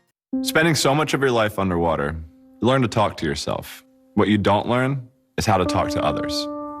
The black line on the bottom of the pool never talks back. If I could go back in time, I would tell my younger self to open up and to work with a professional therapist. Therapy can dramatically change your life. It helped me a lot, so you should try it for yourself. Get $65 off your first month of Talkspace therapy with coupon Michael65. Talkspace, therapy for all. They are some of the hottest videos on social media. Those videos claiming to instantly get rid of bags under your eyes. Well, today we're going to see one for ourselves and let you be the judge. It's called Plexiderm, and lifestyle expert Annette Figueroa is here to tell us why she says this one is for real. This one is for real, and I'm so excited. We even have a video that the viewers can watch while you and I talk so they can actually see how this works. And you'll notice the model has bags underneath his eyes and some sagging, and all he uses is a small amount on a clean, dry face, and that's how easy it is. All right, what's the active ingredient? Okay, so it's silicates that are minerals found in shale rock. And what it does is it tightens and lifts the appearance of bags underneath your eyes in as little as 10 minutes, no prescriptions, and very little effort. Even watching the video, this is a real, it's a model, but it's a real guy with real bags underneath his eyes. And I did this to my father. We were at home. I had the timer on, and we were screaming. 4 minutes, 34 seconds, completely gone. My real true opinion is holy words I can't say on camera. These lines bother me. They really do. And this is absolutely unbelievable. I mean, I could feel it just lifting my skin. It was amazing. It feels good. Feels great. Looks even better. And not only does it work on the bags, it works on the appearance of crow's feet, fine lines, and wrinkles. So it targets all those problem areas. So this would be a daily thing, or just when you want to like get rid of the bags and you would your morning routine? It absolutely could be a daily thing, but the way you want to do it is you want to have a clean, dry face. Use a small amount because it's so powerful. Apply it underneath your eyes, fine line wrinkles, forehead lines. You have high school reunions, you have events you want to go to, you want to look years younger, this is it. At our $14.95 price, it's the best way to try Plexiderm and see it work for yourself after your first application. Your solution is at plexidermtrial.com or call the number on your screen. Apps are used everywhere except work. Why is that? Is it because people love filling out forms? Maybe they like checking with their supervisor to see how much vacation time they have. Or sending corporate their expense reports? I'll let you in on a little secret. They don't. By empowering employees to manage their own tasks, Paycom frees you to focus on the business of business. To learn more, visit paycom.com. When I get my teeth cleaned, my hygienist doesn't use something like this. She cleans with something like this. It's got a round head and it's got power. Go pro with Oral-B. Power one on for Oral-B's best clean ever. Inspired by dentists, Oral-B's round brush head surrounds each tooth to remove more plaque along the gum line for cleaner teeth and healthier gums. I'll only use the one that's round. Oral-B. Brush like a pro. So large crowds, like you see there, look, this is Portland, Oregon, marching in the streets all across America today, protesting the death of George Floyd at the hands of police. But with the coronavirus death toll in this country passing 107,000, the pandemic is still threatening. And the protests are raising fears about a new spike in cases. And if you look at those pictures, it's hard to social distance when you're out there protesting. Let's discuss now with CNN medical analyst Dr. Jonathan Reiner. He is the director of the Cardiac Catheterization Program at George Washington University. Thank you, Dr. Reiner. I have to say, we've been focused on the events in Minneapolis, rightfully so, and what's happening around the country. I got a text from a friend last night, a high school friend, saying, keep your thoughts and prayers with our other high school friend, he and his wife both have COVID and they're in the hospital. This thing is still going on. And when we see these protests, people are all close together. They're yelling, they're chanting, sometimes without masks. Is there a risk that hundreds of thousands of people could be getting infected? Yeah, absolutely. So during all of the trauma of the last 10 days, the virus hasn't gone away. There are about 20,000 new cases of COVID-19 in the United States every day and about 1,100 deaths. There are about 17 states where the number of cases is still rising, about 21 states where the number of cases is flat and decreasing in about 15 states. So the virus is very much here. And everything that we've learned to this point still pertains. So distance, masks, good hand hygiene. And when you look at the crowds, right, so there's very little social distancing in the crowds. A lot of the crowds, I'm sure in a lot of the crowds, many of the protesters are wearing masks. I'm worried about the very close proximity and the ability to transmit, even through masks, through very close distances. When I look at the police and particularly the troops, very few of them are wearing masks. Nice. And that's a big concern to me. Yeah, I was noticing that when I was watching Alex Marquardt in Washington, D.C. I'm like, look at these guys that are out there, these men and women, in National Guard uniform, the National Guardsmen, and they're not wearing protective, masks or anything like that. Dr. Reiner, we've seen police using tear gas on protesters around the country, and the New York Times is reporting that a number of studies are showing evidence that tear gas can make a person more susceptible to a respiratory illness like coronavirus. It's an added danger for protesters. Can you talk to me about that? Yeah, so there are probably two risks. One is an acute risk. What does tear gas or any of these pepper sprays make you do? They make you gasp. They make your eyes tear. They make you want to rub your eyes. And we tell people during the pandemic, try not to touch your eyes. That's a route of virus into your body. So they make you grab your eyes and rub your eyes. They cause you to gasp and to choke and to cough. So if you already have the virus, then you're going to spread it via cough. If somebody else has it and you're coughing or taking deep breaths, you can imagine, there's a lot of virus aerosolized. The later effect is what these respiratory irritants do to the lungs. Mm-hmm. And there is some suggestion that people who have been exposed to tear gas or these other chemical irritants are more prone to respiratory diseases like bronchitis going forward. So there is some concern that being exposed to a tear gas or one of the other similar agents could cause higher susceptibility to COVID-19. Right. I've got to run. Thank you, Dr. Reiner. I appreciate your time. My Thanks pleasure, so much. Tom. Protests continuing for the 9th night over the death of George Floyd. Stay with us. We're going to bring you those protests live. While you do your part to beat coronavirus, America's biopharmaceutical companies are working around the clock to do ours. Testing existing medicines, developing new treatments and vaccines, and collaborating with the FDA, NIH, and CDC. We're working with doctors and hospitals on over 235 clinical trials and ramping up production capabilities to ensure these medicines are available. Because science is how we get back to normal.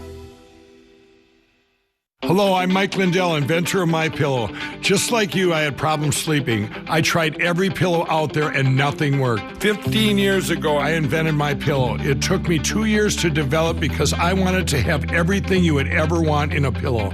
I made sure that you could adjust my patented fill so you could have the exact support you need as an individual regardless of your sleep position. I also wanted a pillow that would last, so I made MyPillow machine washable and dryable.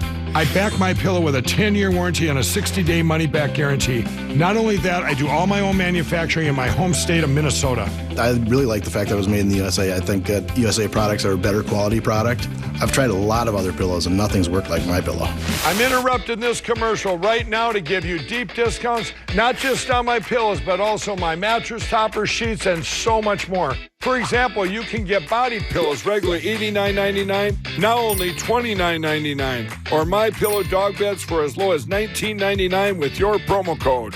I used to think that sheets were just sheets. I got the Giza Dream sheets. They are the most comfortable sheets I've ever had. The Go Anywhere pillow is so easy to just roll up and take anywhere I want to go. Go Anywhere pillow is really comfortable, so that's what I really like. It's nice and supportive and it's nice and small. The MyPillow topper, for the first time, has enabled me to have a cool night's sleep. I'm able to go to bed and just get rest. That's 3 inches of wonderful that's in the MyPillow mattress topper. It's just like a firm cloud. MyPillow helps me get a good night's sleep so I can do my job in the morning.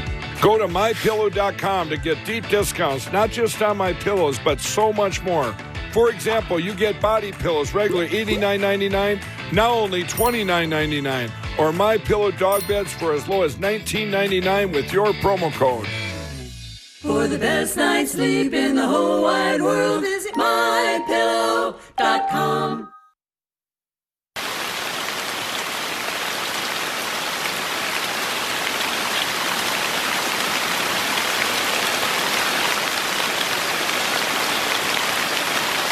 Calm.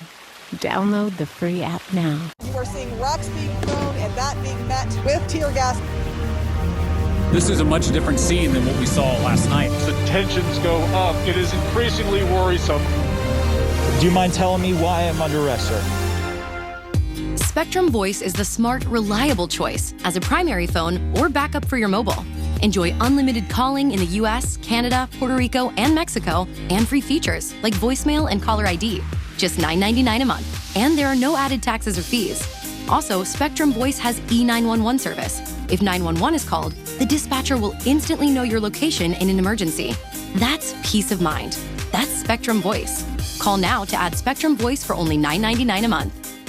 Sexual harassment and discrimination in the workplace is illegal. That includes pregnancy discrimination, but you don't have to put up with it anymore. Phillips & Associates is a recognized leader in the area of workplace discrimination and harassment, selected as one of the 10 best employment law firms in New York. If you were sexually harassed or discriminated against at the workplace, call us or visit our website. Free consultations and no fee unless we recover. Phillips & Associates. Workplace harassment stops here.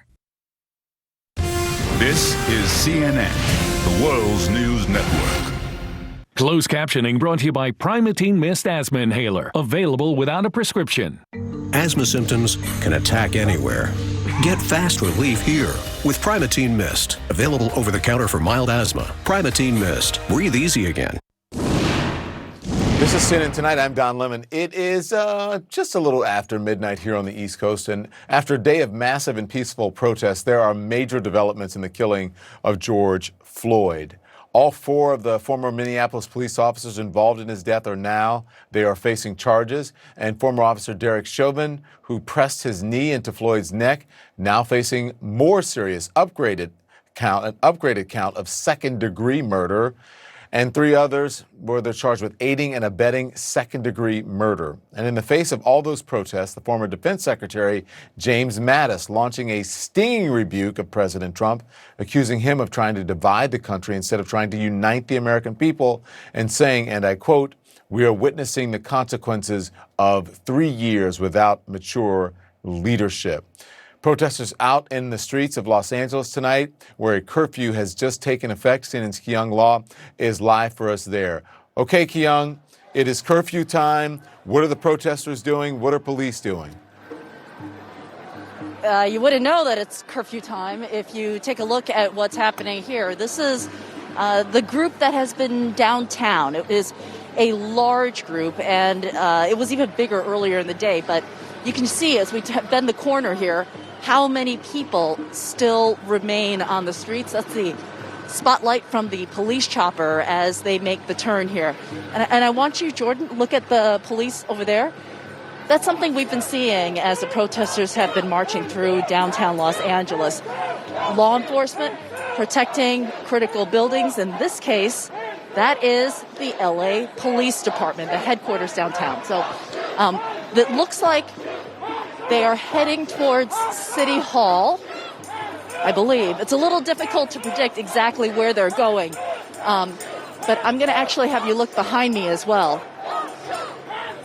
There are a lot of people out here. So if they were intending on following curfew, these crowds certainly don't suggest that there were any plans like this at all. Something I want to point out, too, is that last night, what we saw was a definite decision on the part of the protesters that what they were going to do is that they were going to get arrested. That was a decision made by members who were still out in the night because they wanted to make a point.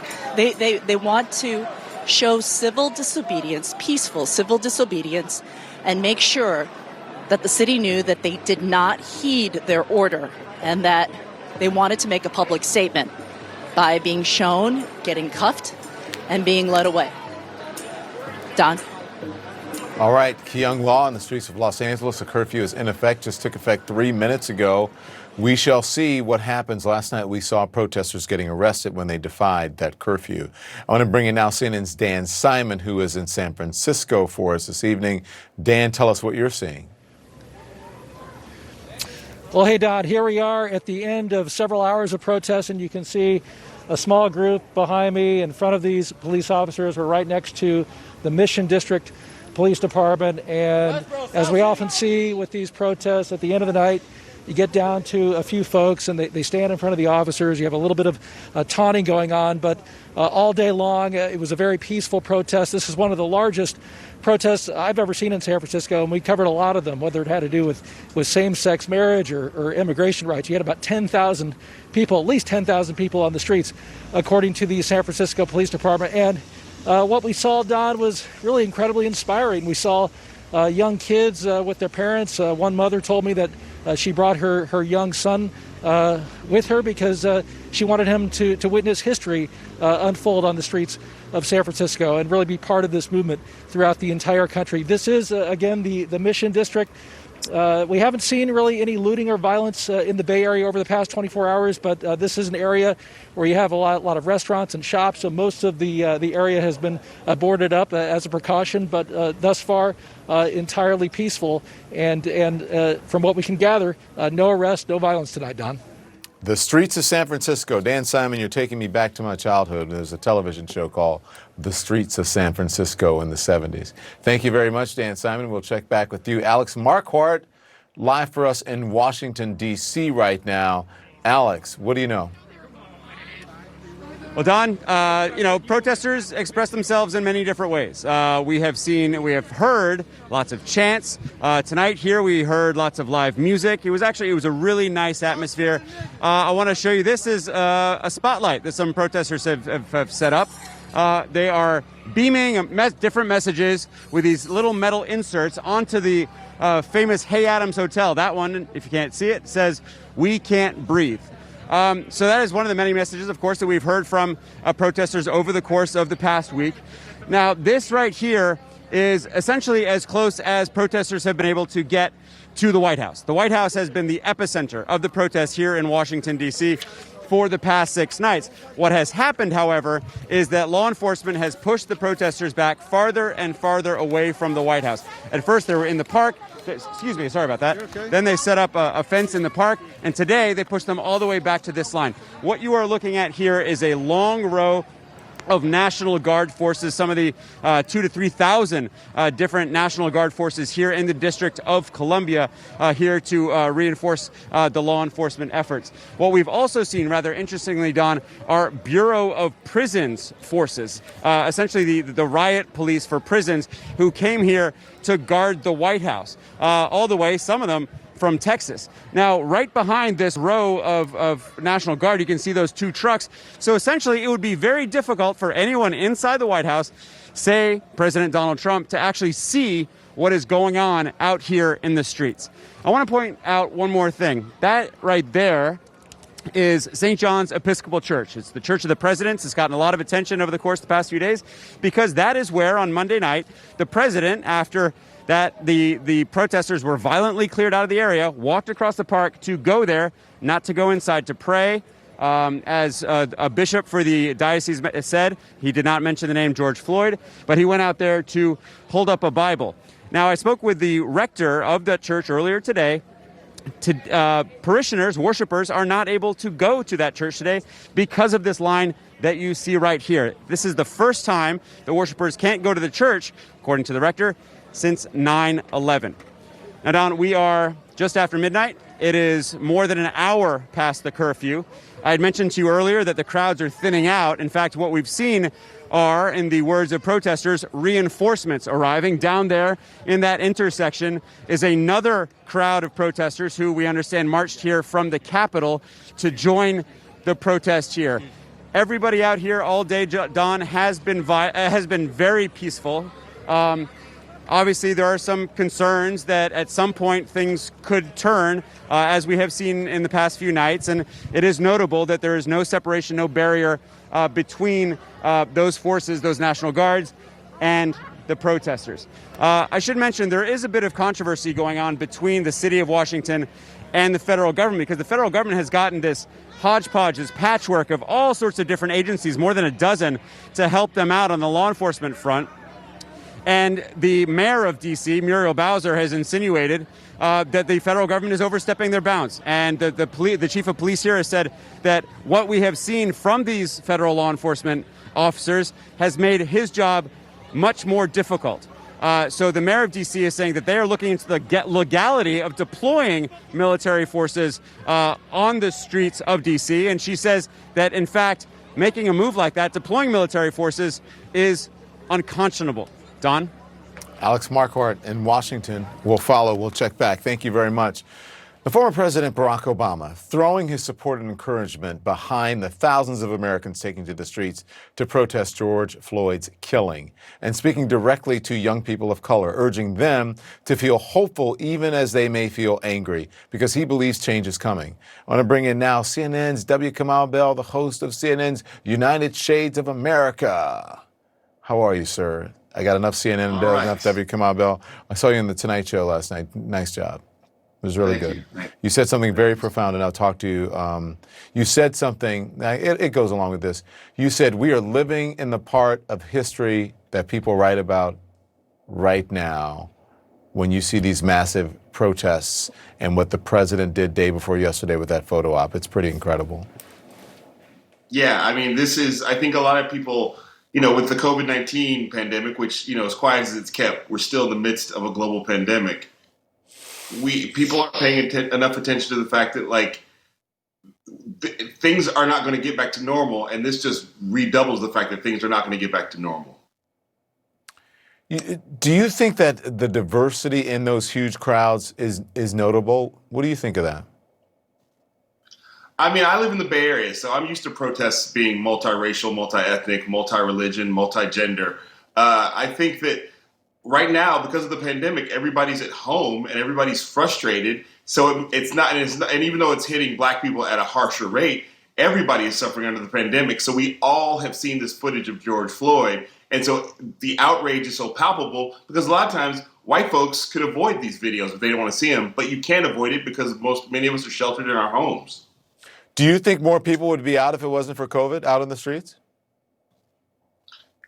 No, I think that's the thing about this. This is like a two-layered attack here.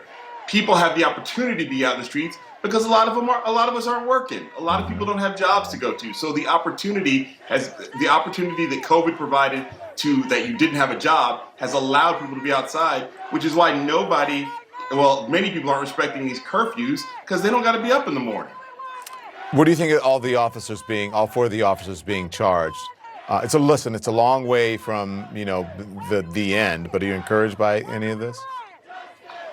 I'm encouraged by the fact that only happened because people have hit to the streets and people have made a lot of noise. So what that means is that activism works, protest works. And I just hope that the people who decided to charge those officers are still listening, because I think people will come out again if justice isn't served. It's not enough to charge the officers, but I want to be clear. Activism works, protest works. That would not have happened in a vacuum. I don't believe those other officers would have been charged without all these protests going on around the world. Here's the former president today. Listen. I've been hearing a little bit of chatter in the internet about voting versus protest, politics and participation versus civil disobedience and direct action. This is not a either or. this is a both and.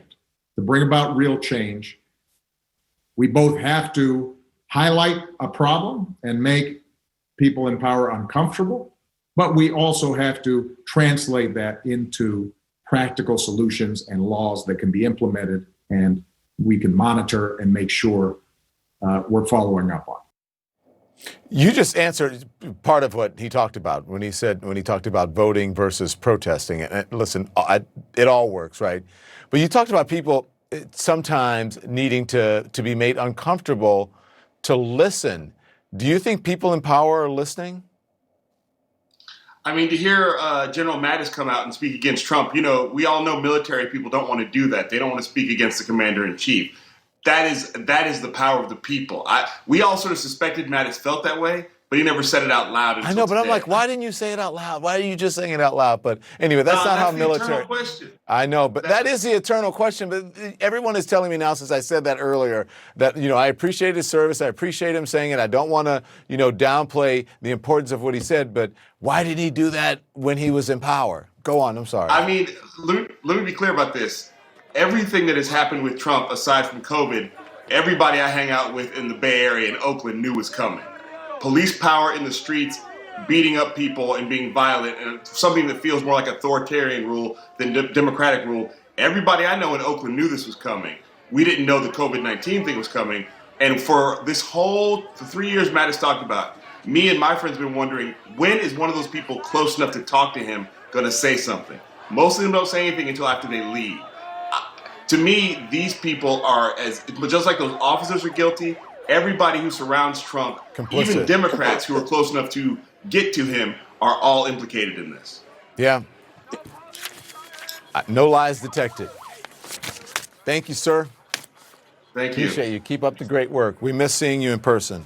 Hopefully We got no choice, Don. We got no choice. And I just want to show people a white guy they can model themselves after if they're curious about how to be the right kind of white person. Our friend Tony Bourdain. Oh, I thought that was you. Okay. Yeah. We're talking about missing somebody. Man, we miss that guy. Yeah. Good guy. Thank you for reminding us. Thank you. I appreciate you. It's been more than 29 years since Los Angeles police savagely beat Rodney King. Even all these years later, it is hard to watch because of just how graphic it is. The shocking video was seen by millions of Americans and seemed, at the time, to promise a change in the way race influences policing in the United States.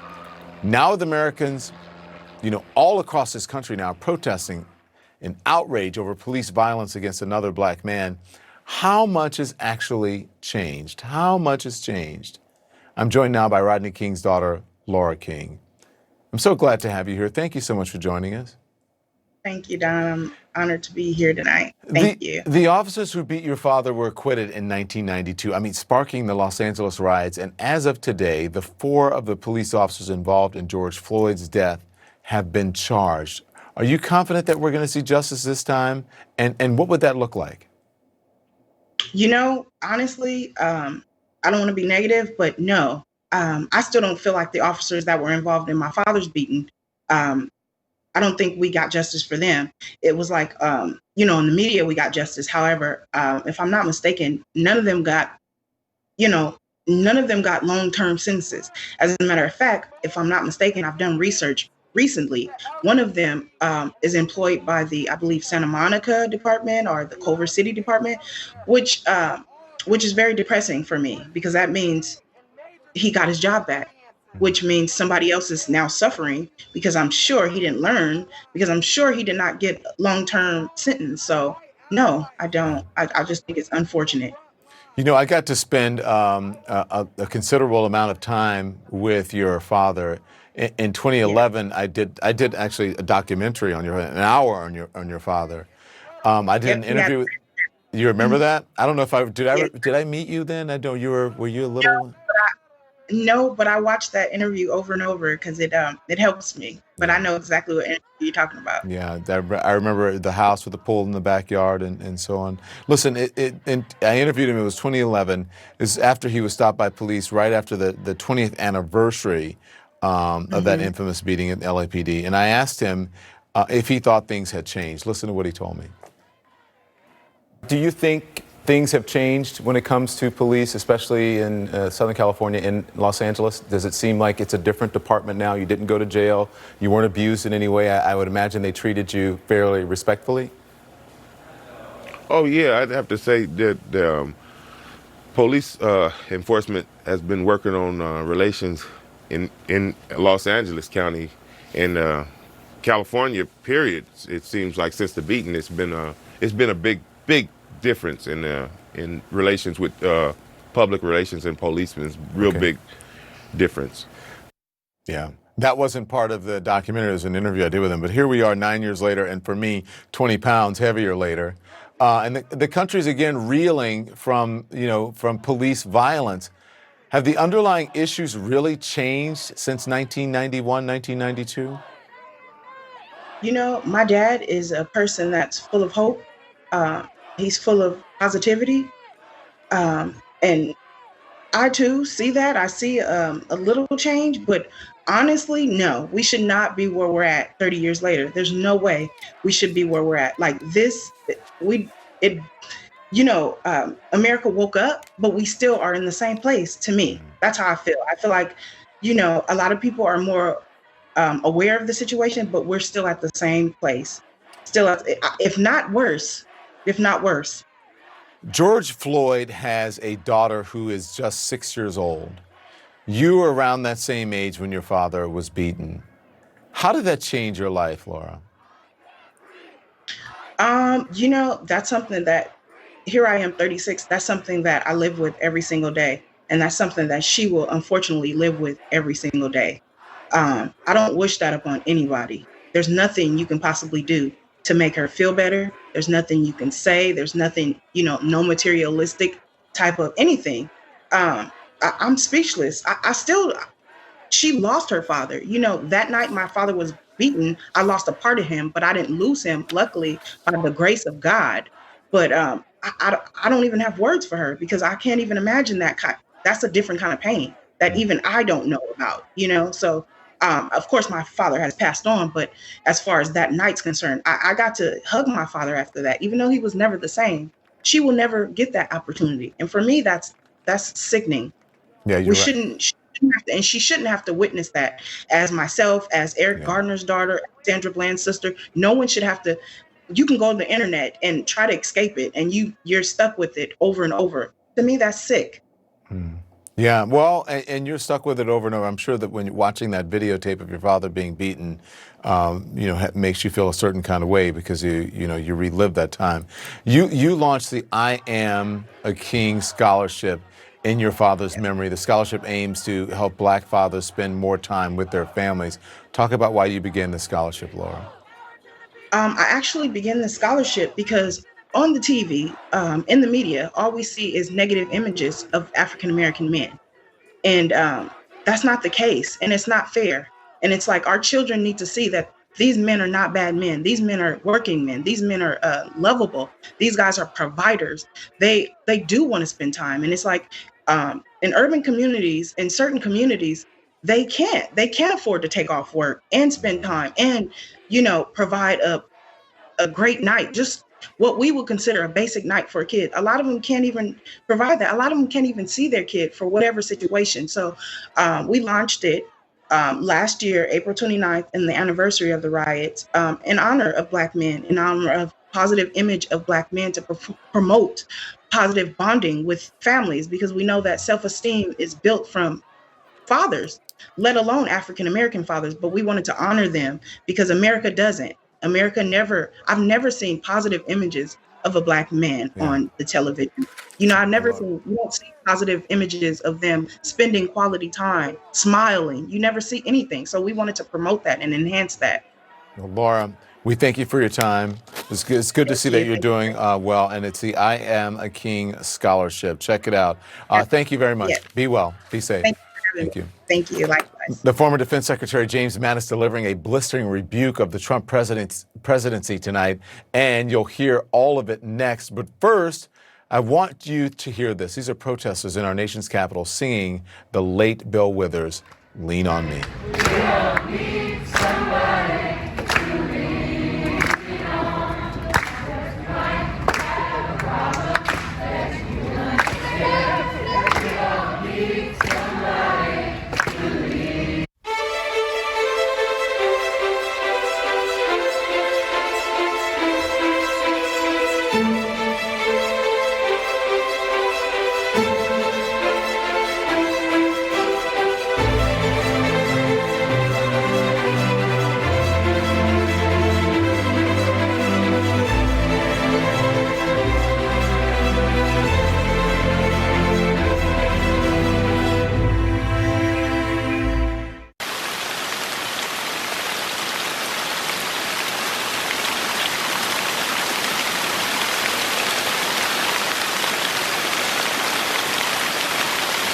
home.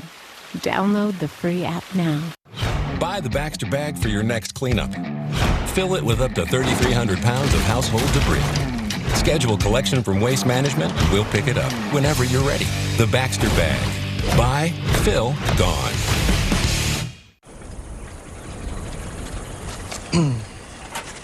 Excuse me. Do you mind being a motor? What could be better than being a motor? The real question is, do you mind not being a motor? I do. For those who were born to ride, there's Progressive. I've never seen a pillow that didn't look like a pillow. I've never slept better. I feel good. I wake up ready to go. This one is definitely going to be a game changer.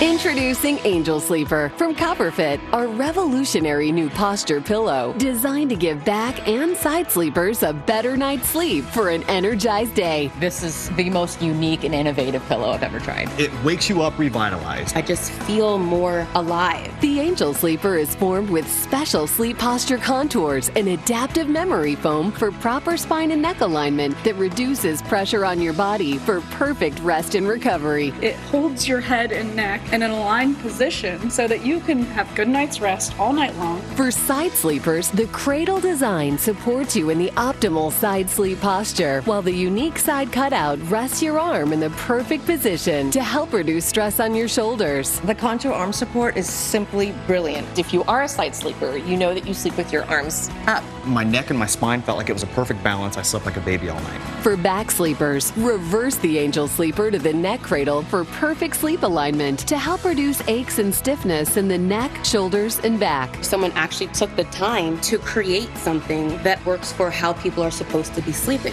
The Angel Sleeper includes a soft machine washable pillowcase, copper infused to help reduce odors and bacteria. You spend a third of your life laying your head on a pillow. So why would you not have the best pillow you can possibly get? Order your Angel Sleeper now at angelsleeper.com for only $39.99 or call 1-800-373-1329. Angel Sleeper is also available in king size. I love the king size. You just have more of a great pillow to go around. It's awesome. We guarantee you will sleep all night and feel more energized all day. You have to get an Angel Sleeper. Don't let another night pass by without one. The new Angel Sleeper from Copperfit. Former Trump administration Defense Secretary James Mattis issuing a statement tonight slamming the president as a threat to the Constitution. President Trump has responded with a bluster on Twitter like he usually does, but not addressing the substance and arguments made by the former Marine general. In the statement titled, "In Union There Is Strength," Mattis says that the president does not even pretend to try to unite the American people. Here's an extended section of his remarkable statement. "I have watched this week's unfolding events angry and appalled. The words equal justice under the law are carved in the pediment of the United States Supreme Court. This is precisely what protesters are rightly demanding. It is a wholesome and unifying demand, one that all of us should be able to get behind. We must not be distracted by a small number of lawbreakers. The protests are defined by tens of thousands of people of conscience who are insisting that we live up to our values as people and our values as a nation. When I joined the military some 50 years ago, I swore an oath to support and defend the Constitution. Never did I dream that troops taking that same oath would be ordered under any circumstance to violate the constitutional rights of their fellow citizens, much less to provide a bizarre photo op for the elected commander-in-chief with military leadership standing alongside. We must reject any thinking of our cities as a battle space that our uniformed military is called upon to dominate. At home, we should use our military only when requested to do so on very rare occasions by state governors. Militarizing our response, as we witnessed in Washington, D.C., sets up a false conflict between the military and civilian society. It erodes the moral ground that ensures a trusted bond between men and women in uniform and the society they are sworn to protect, and of which they themselves are a part. Keeping public order rests with civilian state and local leaders who best understand their communities and are answerable to them. James Madison wrote in the Federalist 14 that America unified with a handful of troops or without a single soldier exhibits a more forbidding posture to foreign ambition than America disunited, with 100,000 veterans ready for combat. We do not need to militarize our response to protest. We need to unite around a common purpose, and it starts by guaranteeing that all of us are equal before the law. Instructions given by the military departments to our troops before the Normandy invasion reminded soldiers that the Nazi slogan for destroying us was divide and conquer. Our American answer is, in union there is strength. We must summon that unity to surmount this crisis, confident that we are better than our politics. Donald Trump is the first president in my lifetime who does not try to unite the American people, does not even pretend to try. Instead, he tries to divide us. We are witnessing the consequences of 3 years of this deliberate effort. We're witnessing the consequences of 3 years without mature leadership. We can unite without him, drawing on the strengths inherent to our civil society. This will not be easy, as the past few days have shown, but we owe it to our fellow citizens, to past generations that bled to defend our promise, and to our children. I want to bring in now presidential historian Douglas Brinkley and former NATO Supreme Allied Commander General Wesley Clark. Very profound words there by General James Mattis, and I appreciate him writing them. So thank you, gentlemen. General Wesley Clark, you just heard General Mattis, his rebuke of the Trump presidency. Are you surprised that a military man like James Mattis would slam the sitting commander-in-chief like this? Not surprised. I mean, when you look at what President Trump did, the politicization of the armed forces, using the military for political theater, and then the assault on the demonstrators who were totally peaceful, that's a shocking thing for all of us who served in the armed forces to see. It's just what Jim said. It sets the military against the civil society. And he went beyond that, Don, because what he really did is indict the Trump presidency. And he called it a threat to the Constitution. And that's the most profound criticism that you could offer as a military officer or retired officer, because you take an oath to uphold the Constitution. We're not taking an oath to Donald Trump. It's to the Constitution of the United States. And when Mattis says he's a threat to it, those are powerful words. You think we'll see more follow? I think you've got, in addition to Mattis, you've got two former chairmen of the Joint Chiefs, Mike Mullen, Navy Admiral, Army General Marty Dempsey out there essentially warning against the politicization. The former Chief of Staff. Mark Esper, Secretary of Defense, and Mark Milley, the chairman of the Joint Chiefs, taking a lot of grief on this. They're trying to back away. Yeah. Let me bring Douglas in. Douglas, can you explain the magnitude of this statement? Have we seen anything like this before? It's an unbelievable statement. It's brilliantly written. It should be read by school children for generations to come. It's an explanation about what our U.S. Armed Forces are all about. And it's coming from a Marine Corps general of 44 years who oversaw our troops in the Iraq War and Afghanistan and the Persian Gulf War. Mattis has done us a great service. It reminded me, though, in the 1954, during the McCarthy Army hearings, when Welch, the counsel, went after the McCarthy team in saying, "Do you have no shame? Do you have no decency?" It was when the Army went after McCarthy that you saw McCarthy start collapsing. And I think General Mattis now has put a gauntlet down. It's powerful, and it's going to create a lot of veterans, I believe, in this country to start rethinking who Donald Trump is and be able to see the damage that he's doing to most of our institutions of the federal government. Douglas Brinkley, General Wesley Clark, thank you both. I appreciate it. Thank you. 3 men who were allegedly planning to exploit protests over the death of George Floyd and incite violence in Las Vegas, well, they have been charged with conspiracy. We're going to have more on their alleged ties to an extremist group called Boogaloo, the Boogaloo Movement. That's next. I had no idea how much I was spending on monthly subscriptions. Truebill showed me exactly how many I had and made it so easy to cancel all of them. I was able to recognize things I was wasting money on every month. The amount of things it can do for you, like canceling services, negotiating bills, having all your accounts in one view all together. Truebill saved me major cash. It's all just organized in a way that makes sense. Anyone who is having trouble keeping track of their finances or subscriptions needs this app. T-Mobile and Sprint are joining forces to power your business. We're building a 5G network that will deliver unprecedented reach and reliability and the highest capacity in history. With more coverage and more bandwidth to keep your employees connected, you'll get the largest and most reliable network at an unbeatable price. T-Mobile for Business. Now Simparica Trio simplifies protection. Ticks and fleas? See ya! Heartworm disease? No way. Simparica Trio is the first chewable that delivers all this protection. And Simparica Trio is demonstrated safe for puppies. It's simple. Go with Simparica Trio.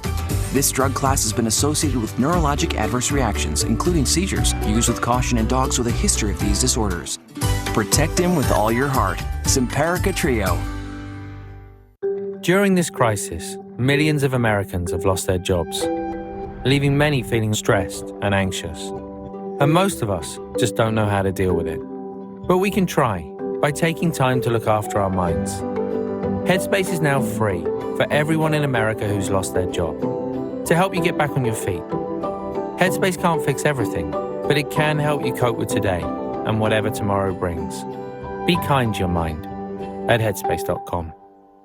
I have big news. You can now brush and floss at the same time. Introducing Waterpik Sonic Fusion, the world's first flossing toothbrush. Brushing, even with an electric toothbrush, only gets the surface. But Waterpik Sonic Fusion thoroughly cleans those areas that other products miss. It's one step to a complete clean. And best of all, it's clinically proven to be twice as effective as regular brushing and flossing. Go online or ask your dental professional about Waterpik Sonic Fusion. All the parts that you need to keep her on the road. For work, for school, everywhere you go. But sometimes they can be hard to find. Rock Auto's got the parts for whatever you drive. Upkeep on that work truck, you just save some big bucks. All the parts you're looking for delivered to your front door. All the parts your car will ever need. Rock Auto. All the parts your car will ever need. RockAuto.com. We're seeing rocks being thrown and that being met with tear gas. This is a much different scene than what we saw last night. The tensions go up. It is increasingly worrisome. Do you mind telling me why I'm under arrest, sir? Moving can be hectic, but with Spectrum, you can easily transfer your TV, internet, and voice to your new place. Plus, you can request to self-install your services and do it on your schedule with step-by-step instructions included. If not, we're happy to take care of it with 1-hour appointment windows, tech on the way alerts, and professional installation. Schedule your move by calling 855-378-7754. And don't forget to ask how you can save on your mobile bill with Spectrum Mobile. After a truck hit me, Selena & Barnes got me $5 million. 5 times more than the insurance company offered. They got me $2 million, 40 times more than insurance offered. I'm Ross Salino. Is your case worth more than the insurance company says? Call us. You might be surprised. They figured out that my job accident was worth over $1 million, 35 times what insurance said. What's your case really worth? Call us now and find out. 800-888-8888. Coming together, standing up to racism. A CNN Sesame Street town hall, Saturday morning at 10. Protesters out in the streets of Los Angeles tonight where a curfew has taken effect. CNN's Kyung Law is there for us. Okay, Kyung, what's happening with the protesters? Anybody getting arrested? They still there? The police chopper flying above us made an announcement that anyone here shortly before 10 p.m. local time would be subject to arrest. So what are we seeing? These are the people who have decided to stay. Watch your step, Jordan. You can see the police chopper overhead, and this is actually quite organized. They're all going to sit on the grass, and they've all been instructed to not resist. They're going to put their hands up, and they're all going to be peacefully taken into custody. The police line is to the north of where we're standing and to the south of where we're standing. The way the police are going to move in is they're going to move in with a line, and then they're going to take one person at a time. And just in case you're wondering, Don, I do recognize some faces. These are some of the same protesters who were arrested yesterday, Don. All right. Thank you very much, Kyung. We'll check back with you. Here's our breaking news tonight. The U.S. Attorney's Office for the District of Nevada announcing the arrest of 3 men who allegedly tried to exploit protests and incite violence. Let's get right to CNN's Evan Perez, our senior justice correspondent. Juliette Kayyem joins us as well. She's our national security analyst and a former Homeland Security official. Good to see both of you. Let's get into this. Evan, 3 men arrested in Las Vegas on these terrorism charges. Give us the details. Well, Don, these were 3 men who are associated with the so-called Boogaloo Group, and they were initially, back in April, were trying to instigate confrontations between police and protesters in those reopen rallies in Nevada. They came up with a plan to try to set up smoke bombs and try to create a confrontation between the protesters who were trying to seek the end of the lockdowns and police. They ended up changing their plans in more recent days, however, started going to some of the George Floyd rallies in Las Vegas, and that's where they came up with this idea that they were going to try to create confrontations between the peaceful protesters and police. They even bought materials to create Molotov cocktails. They brought firearms. That's why the FBI moved in and arrested them on April 1st. I'll tell you real quick, though, these 3 men, one of them is an Army reservist, another one is a former Air Force, and another one is a former Navy enlisted man. And at one of the protests, Don, one of these men even was talking to the protesters saying, quote, peaceful protests don't accomplish anything, that they needed to create violence to be able to accomplish their goals. And according to the FBI and the prosecutors in Las Vegas, the goal here was to bring down the United States government. That's what their goal is. And Don, of course, we can't, not mention the fact that the president has been obsessed with far left protests, or groups rather, including Antifa and other groups. We have yet to see any charges from the federal government about any of these left-leaning groups, including Antifa. But we now have one example of a group on the right. Yeah. Okay, Juliette. You know, we've seen over the course of these protests, there are instigators, right? But these men are charged with conspiracy to cause destruction and allegedly had Molotov cocktails. How dangerous is this with the massive crowds that we are seeing? Oh, it's very dangerous because one bad move, right, will then sort of maybe start sort of an onslaught of violence. So it's in some ways you can even think of it as they just wanted to start friendly fire. What you're seeing is the military or police with weapons, but not utilizing them yet. And you have protesters. Someone throws a Molotov cocktail in the middle of it, and then you know what happens. The unarmed people get killed. And so this is a bit of concern. The Boogaloo movement, you know, it's just people make fun of the name. It's actually a perversion of a really interesting sort of dance and music phenomenon in the 60s, in the 50s and 60s with James Brown. It sort of combined Caribbean and Latin and African American cultures into a really sort of a holistic and diverse music festival. And so it was this sort of beautiful thing. It's been perverted by the right to basically be utilized to sort of start a civil war between whites and African Americans or Hispanics.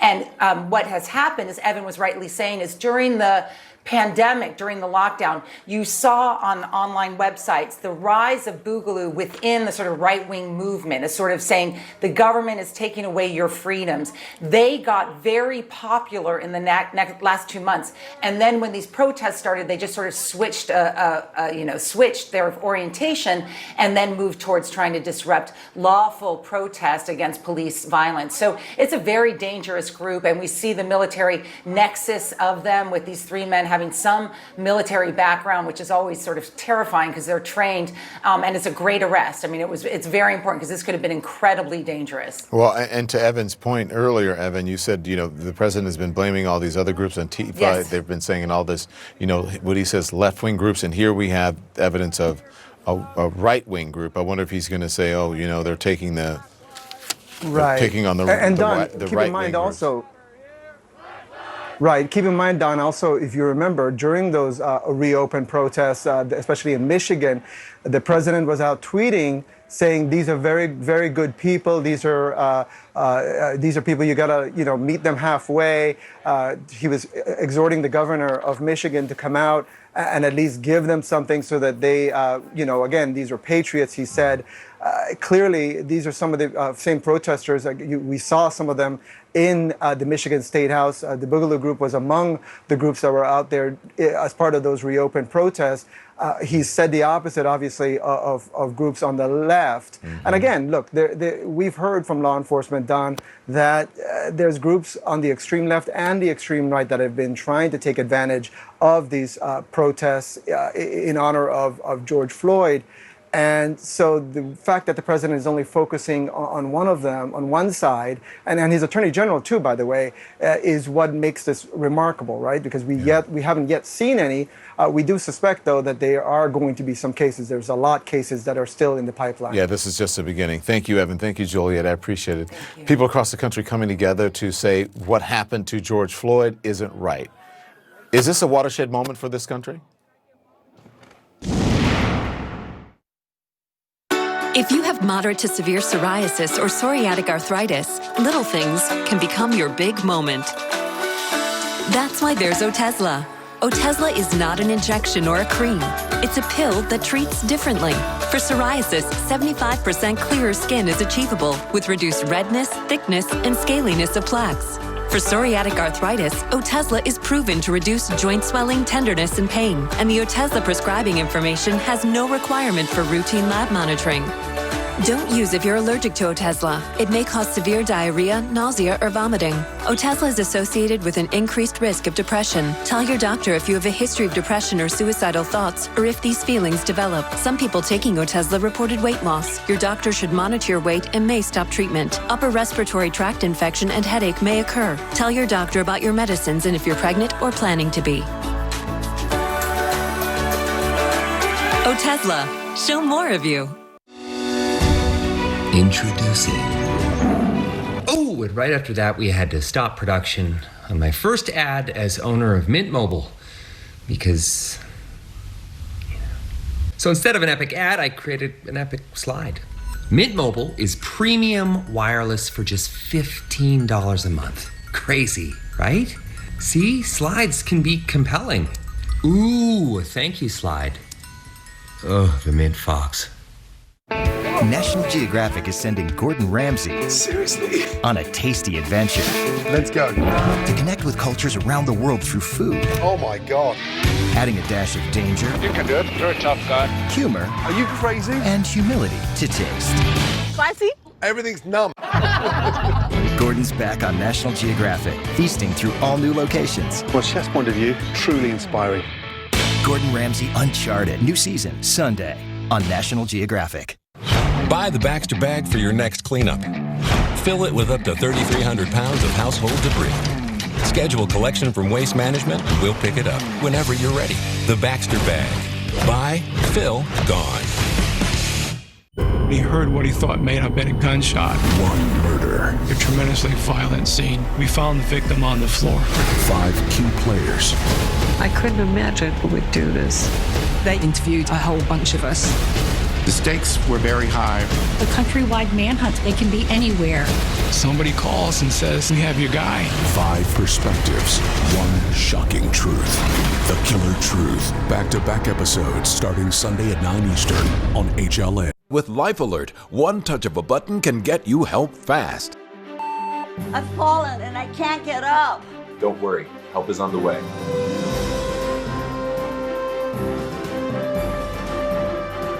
With any of Life Alert's 3 emergency systems, help can be summoned immediately, and batteries never need charging. I was having a stroke, and I was scared to death. If it weren't for Life Alert, I wouldn't be sitting here today. Life Alert is a lifesaver. My husband is alive because of Life Alert. Life Alert is the lifesaver to keep me out of assisted living. Life Alert saves a life every 11 minutes. For a free Life Alert brochure, call 1-800-247-4242. That's 1-800-247-4242. Call now. 1-800-247-4242. Coming together, standing up to racism. A CNN Sesame Street town hall, Saturday morning at 10. All right, we're still following the protests here live on CNN. Alex Marquardt is in Washington, D.C. for us. Alex, still out there defying the curfew, huh? They're defying the curfew, and the city said that they could, essentially, as long as they remain peaceful, and they have, Don. I mean, it's almost 1 o'clock in the morning here in the East Coast, so, there's always this discussion throughout the course of the day and in cities across America of protesters versus agitators, people who are here for the right reasons and people who are out here just to cause trouble.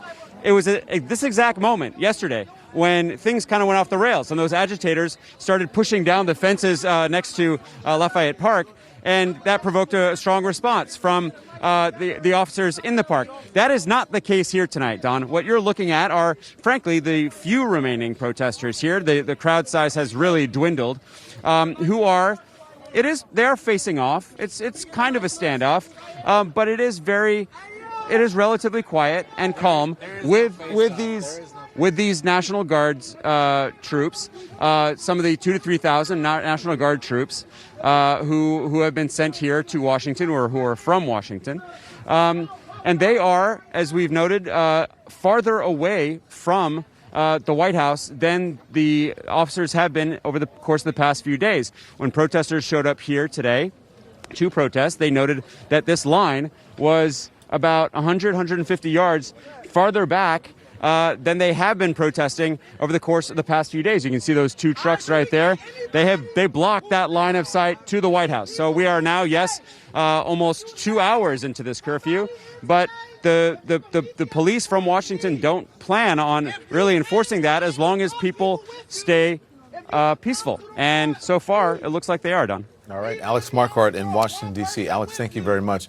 Protesters are out in the streets tonight as the fired Minneapolis police officer who pinned George Floyd to the ground with his knee on his neck was charged today with a more serious count of second-degree murder. The other 3 ex-officers on the scene charged with aiding and abetting. All 4 are in police custody tonight, just over a week after Floyd's death. Is this a watershed moment in our country? Joining me now is Douglas Flo. He is an assistant professor of history at Washington University in St. Louis and the author of Uncontrollable Blackness, African American Men and Criminality in Jim Crow, New York. Good evening, sir. Thank you so much. I appreciate you joining us. Thank you so much for having me. I want you to take a look at what the former President Barack Obama said earlier today. There is something different here. You look at those protests, and that was a far more representative cross-section of America out on the streets, peacefully protesting, and who felt moved to do something because of the injustices that they had seen. That didn't exist back in the 1960s, that kind of broad coalition. There is a change in mindset that's taking place, a greater recognition that we can do better.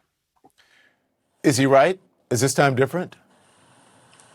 I would certainly hope so. There are a number of things that are different at this moment, although unfortunately there are many things that are the same.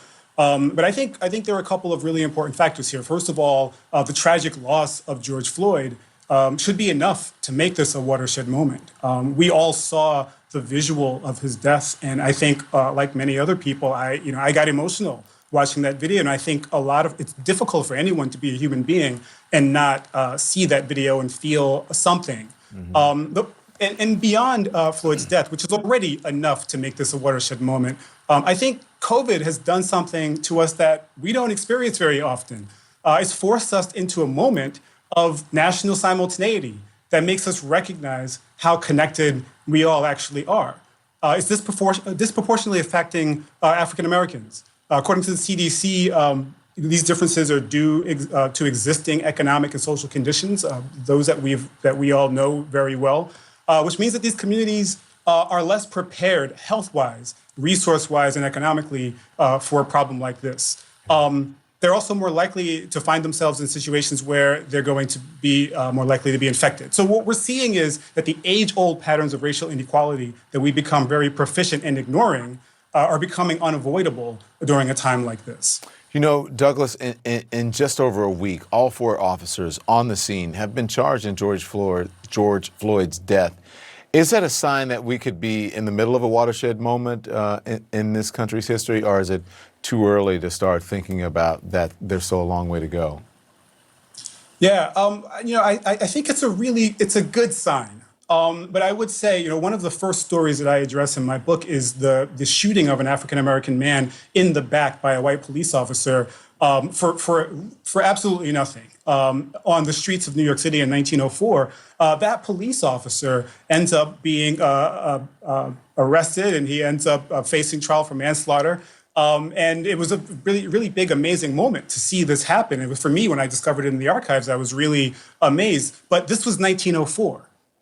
So hopefully these convictions, well, if we do see convictions, hopefully it will have a way to indicate to us that this is a watershed moment. But as we all know, we've seen this happen many times throughout American history, and here we are in 2020. Douglas Lowe, thank you so much. Hope to see you back here soon. Appreciate it. Thank you very much for having me. Thank you. Thank you for watching, everyone. Our coverage continues.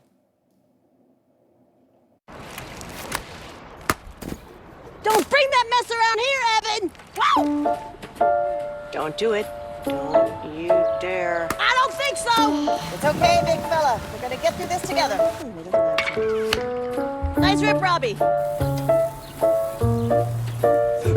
When you bundle home and auto insurance through Progressive, you get more than just a big discount. I'm gonna need you to leave. You get relentless protection. At Mercedes-Benz, nothing less than world-class service will do. That's why we're expanding your range of choices. Many dealers now offer optional pickup and delivery and at-home maintenance, as well as online shopping with home delivery and special finance arrangements. So whether you visit your local dealer or prefer the comfort of home, you can count on the very highest level of service.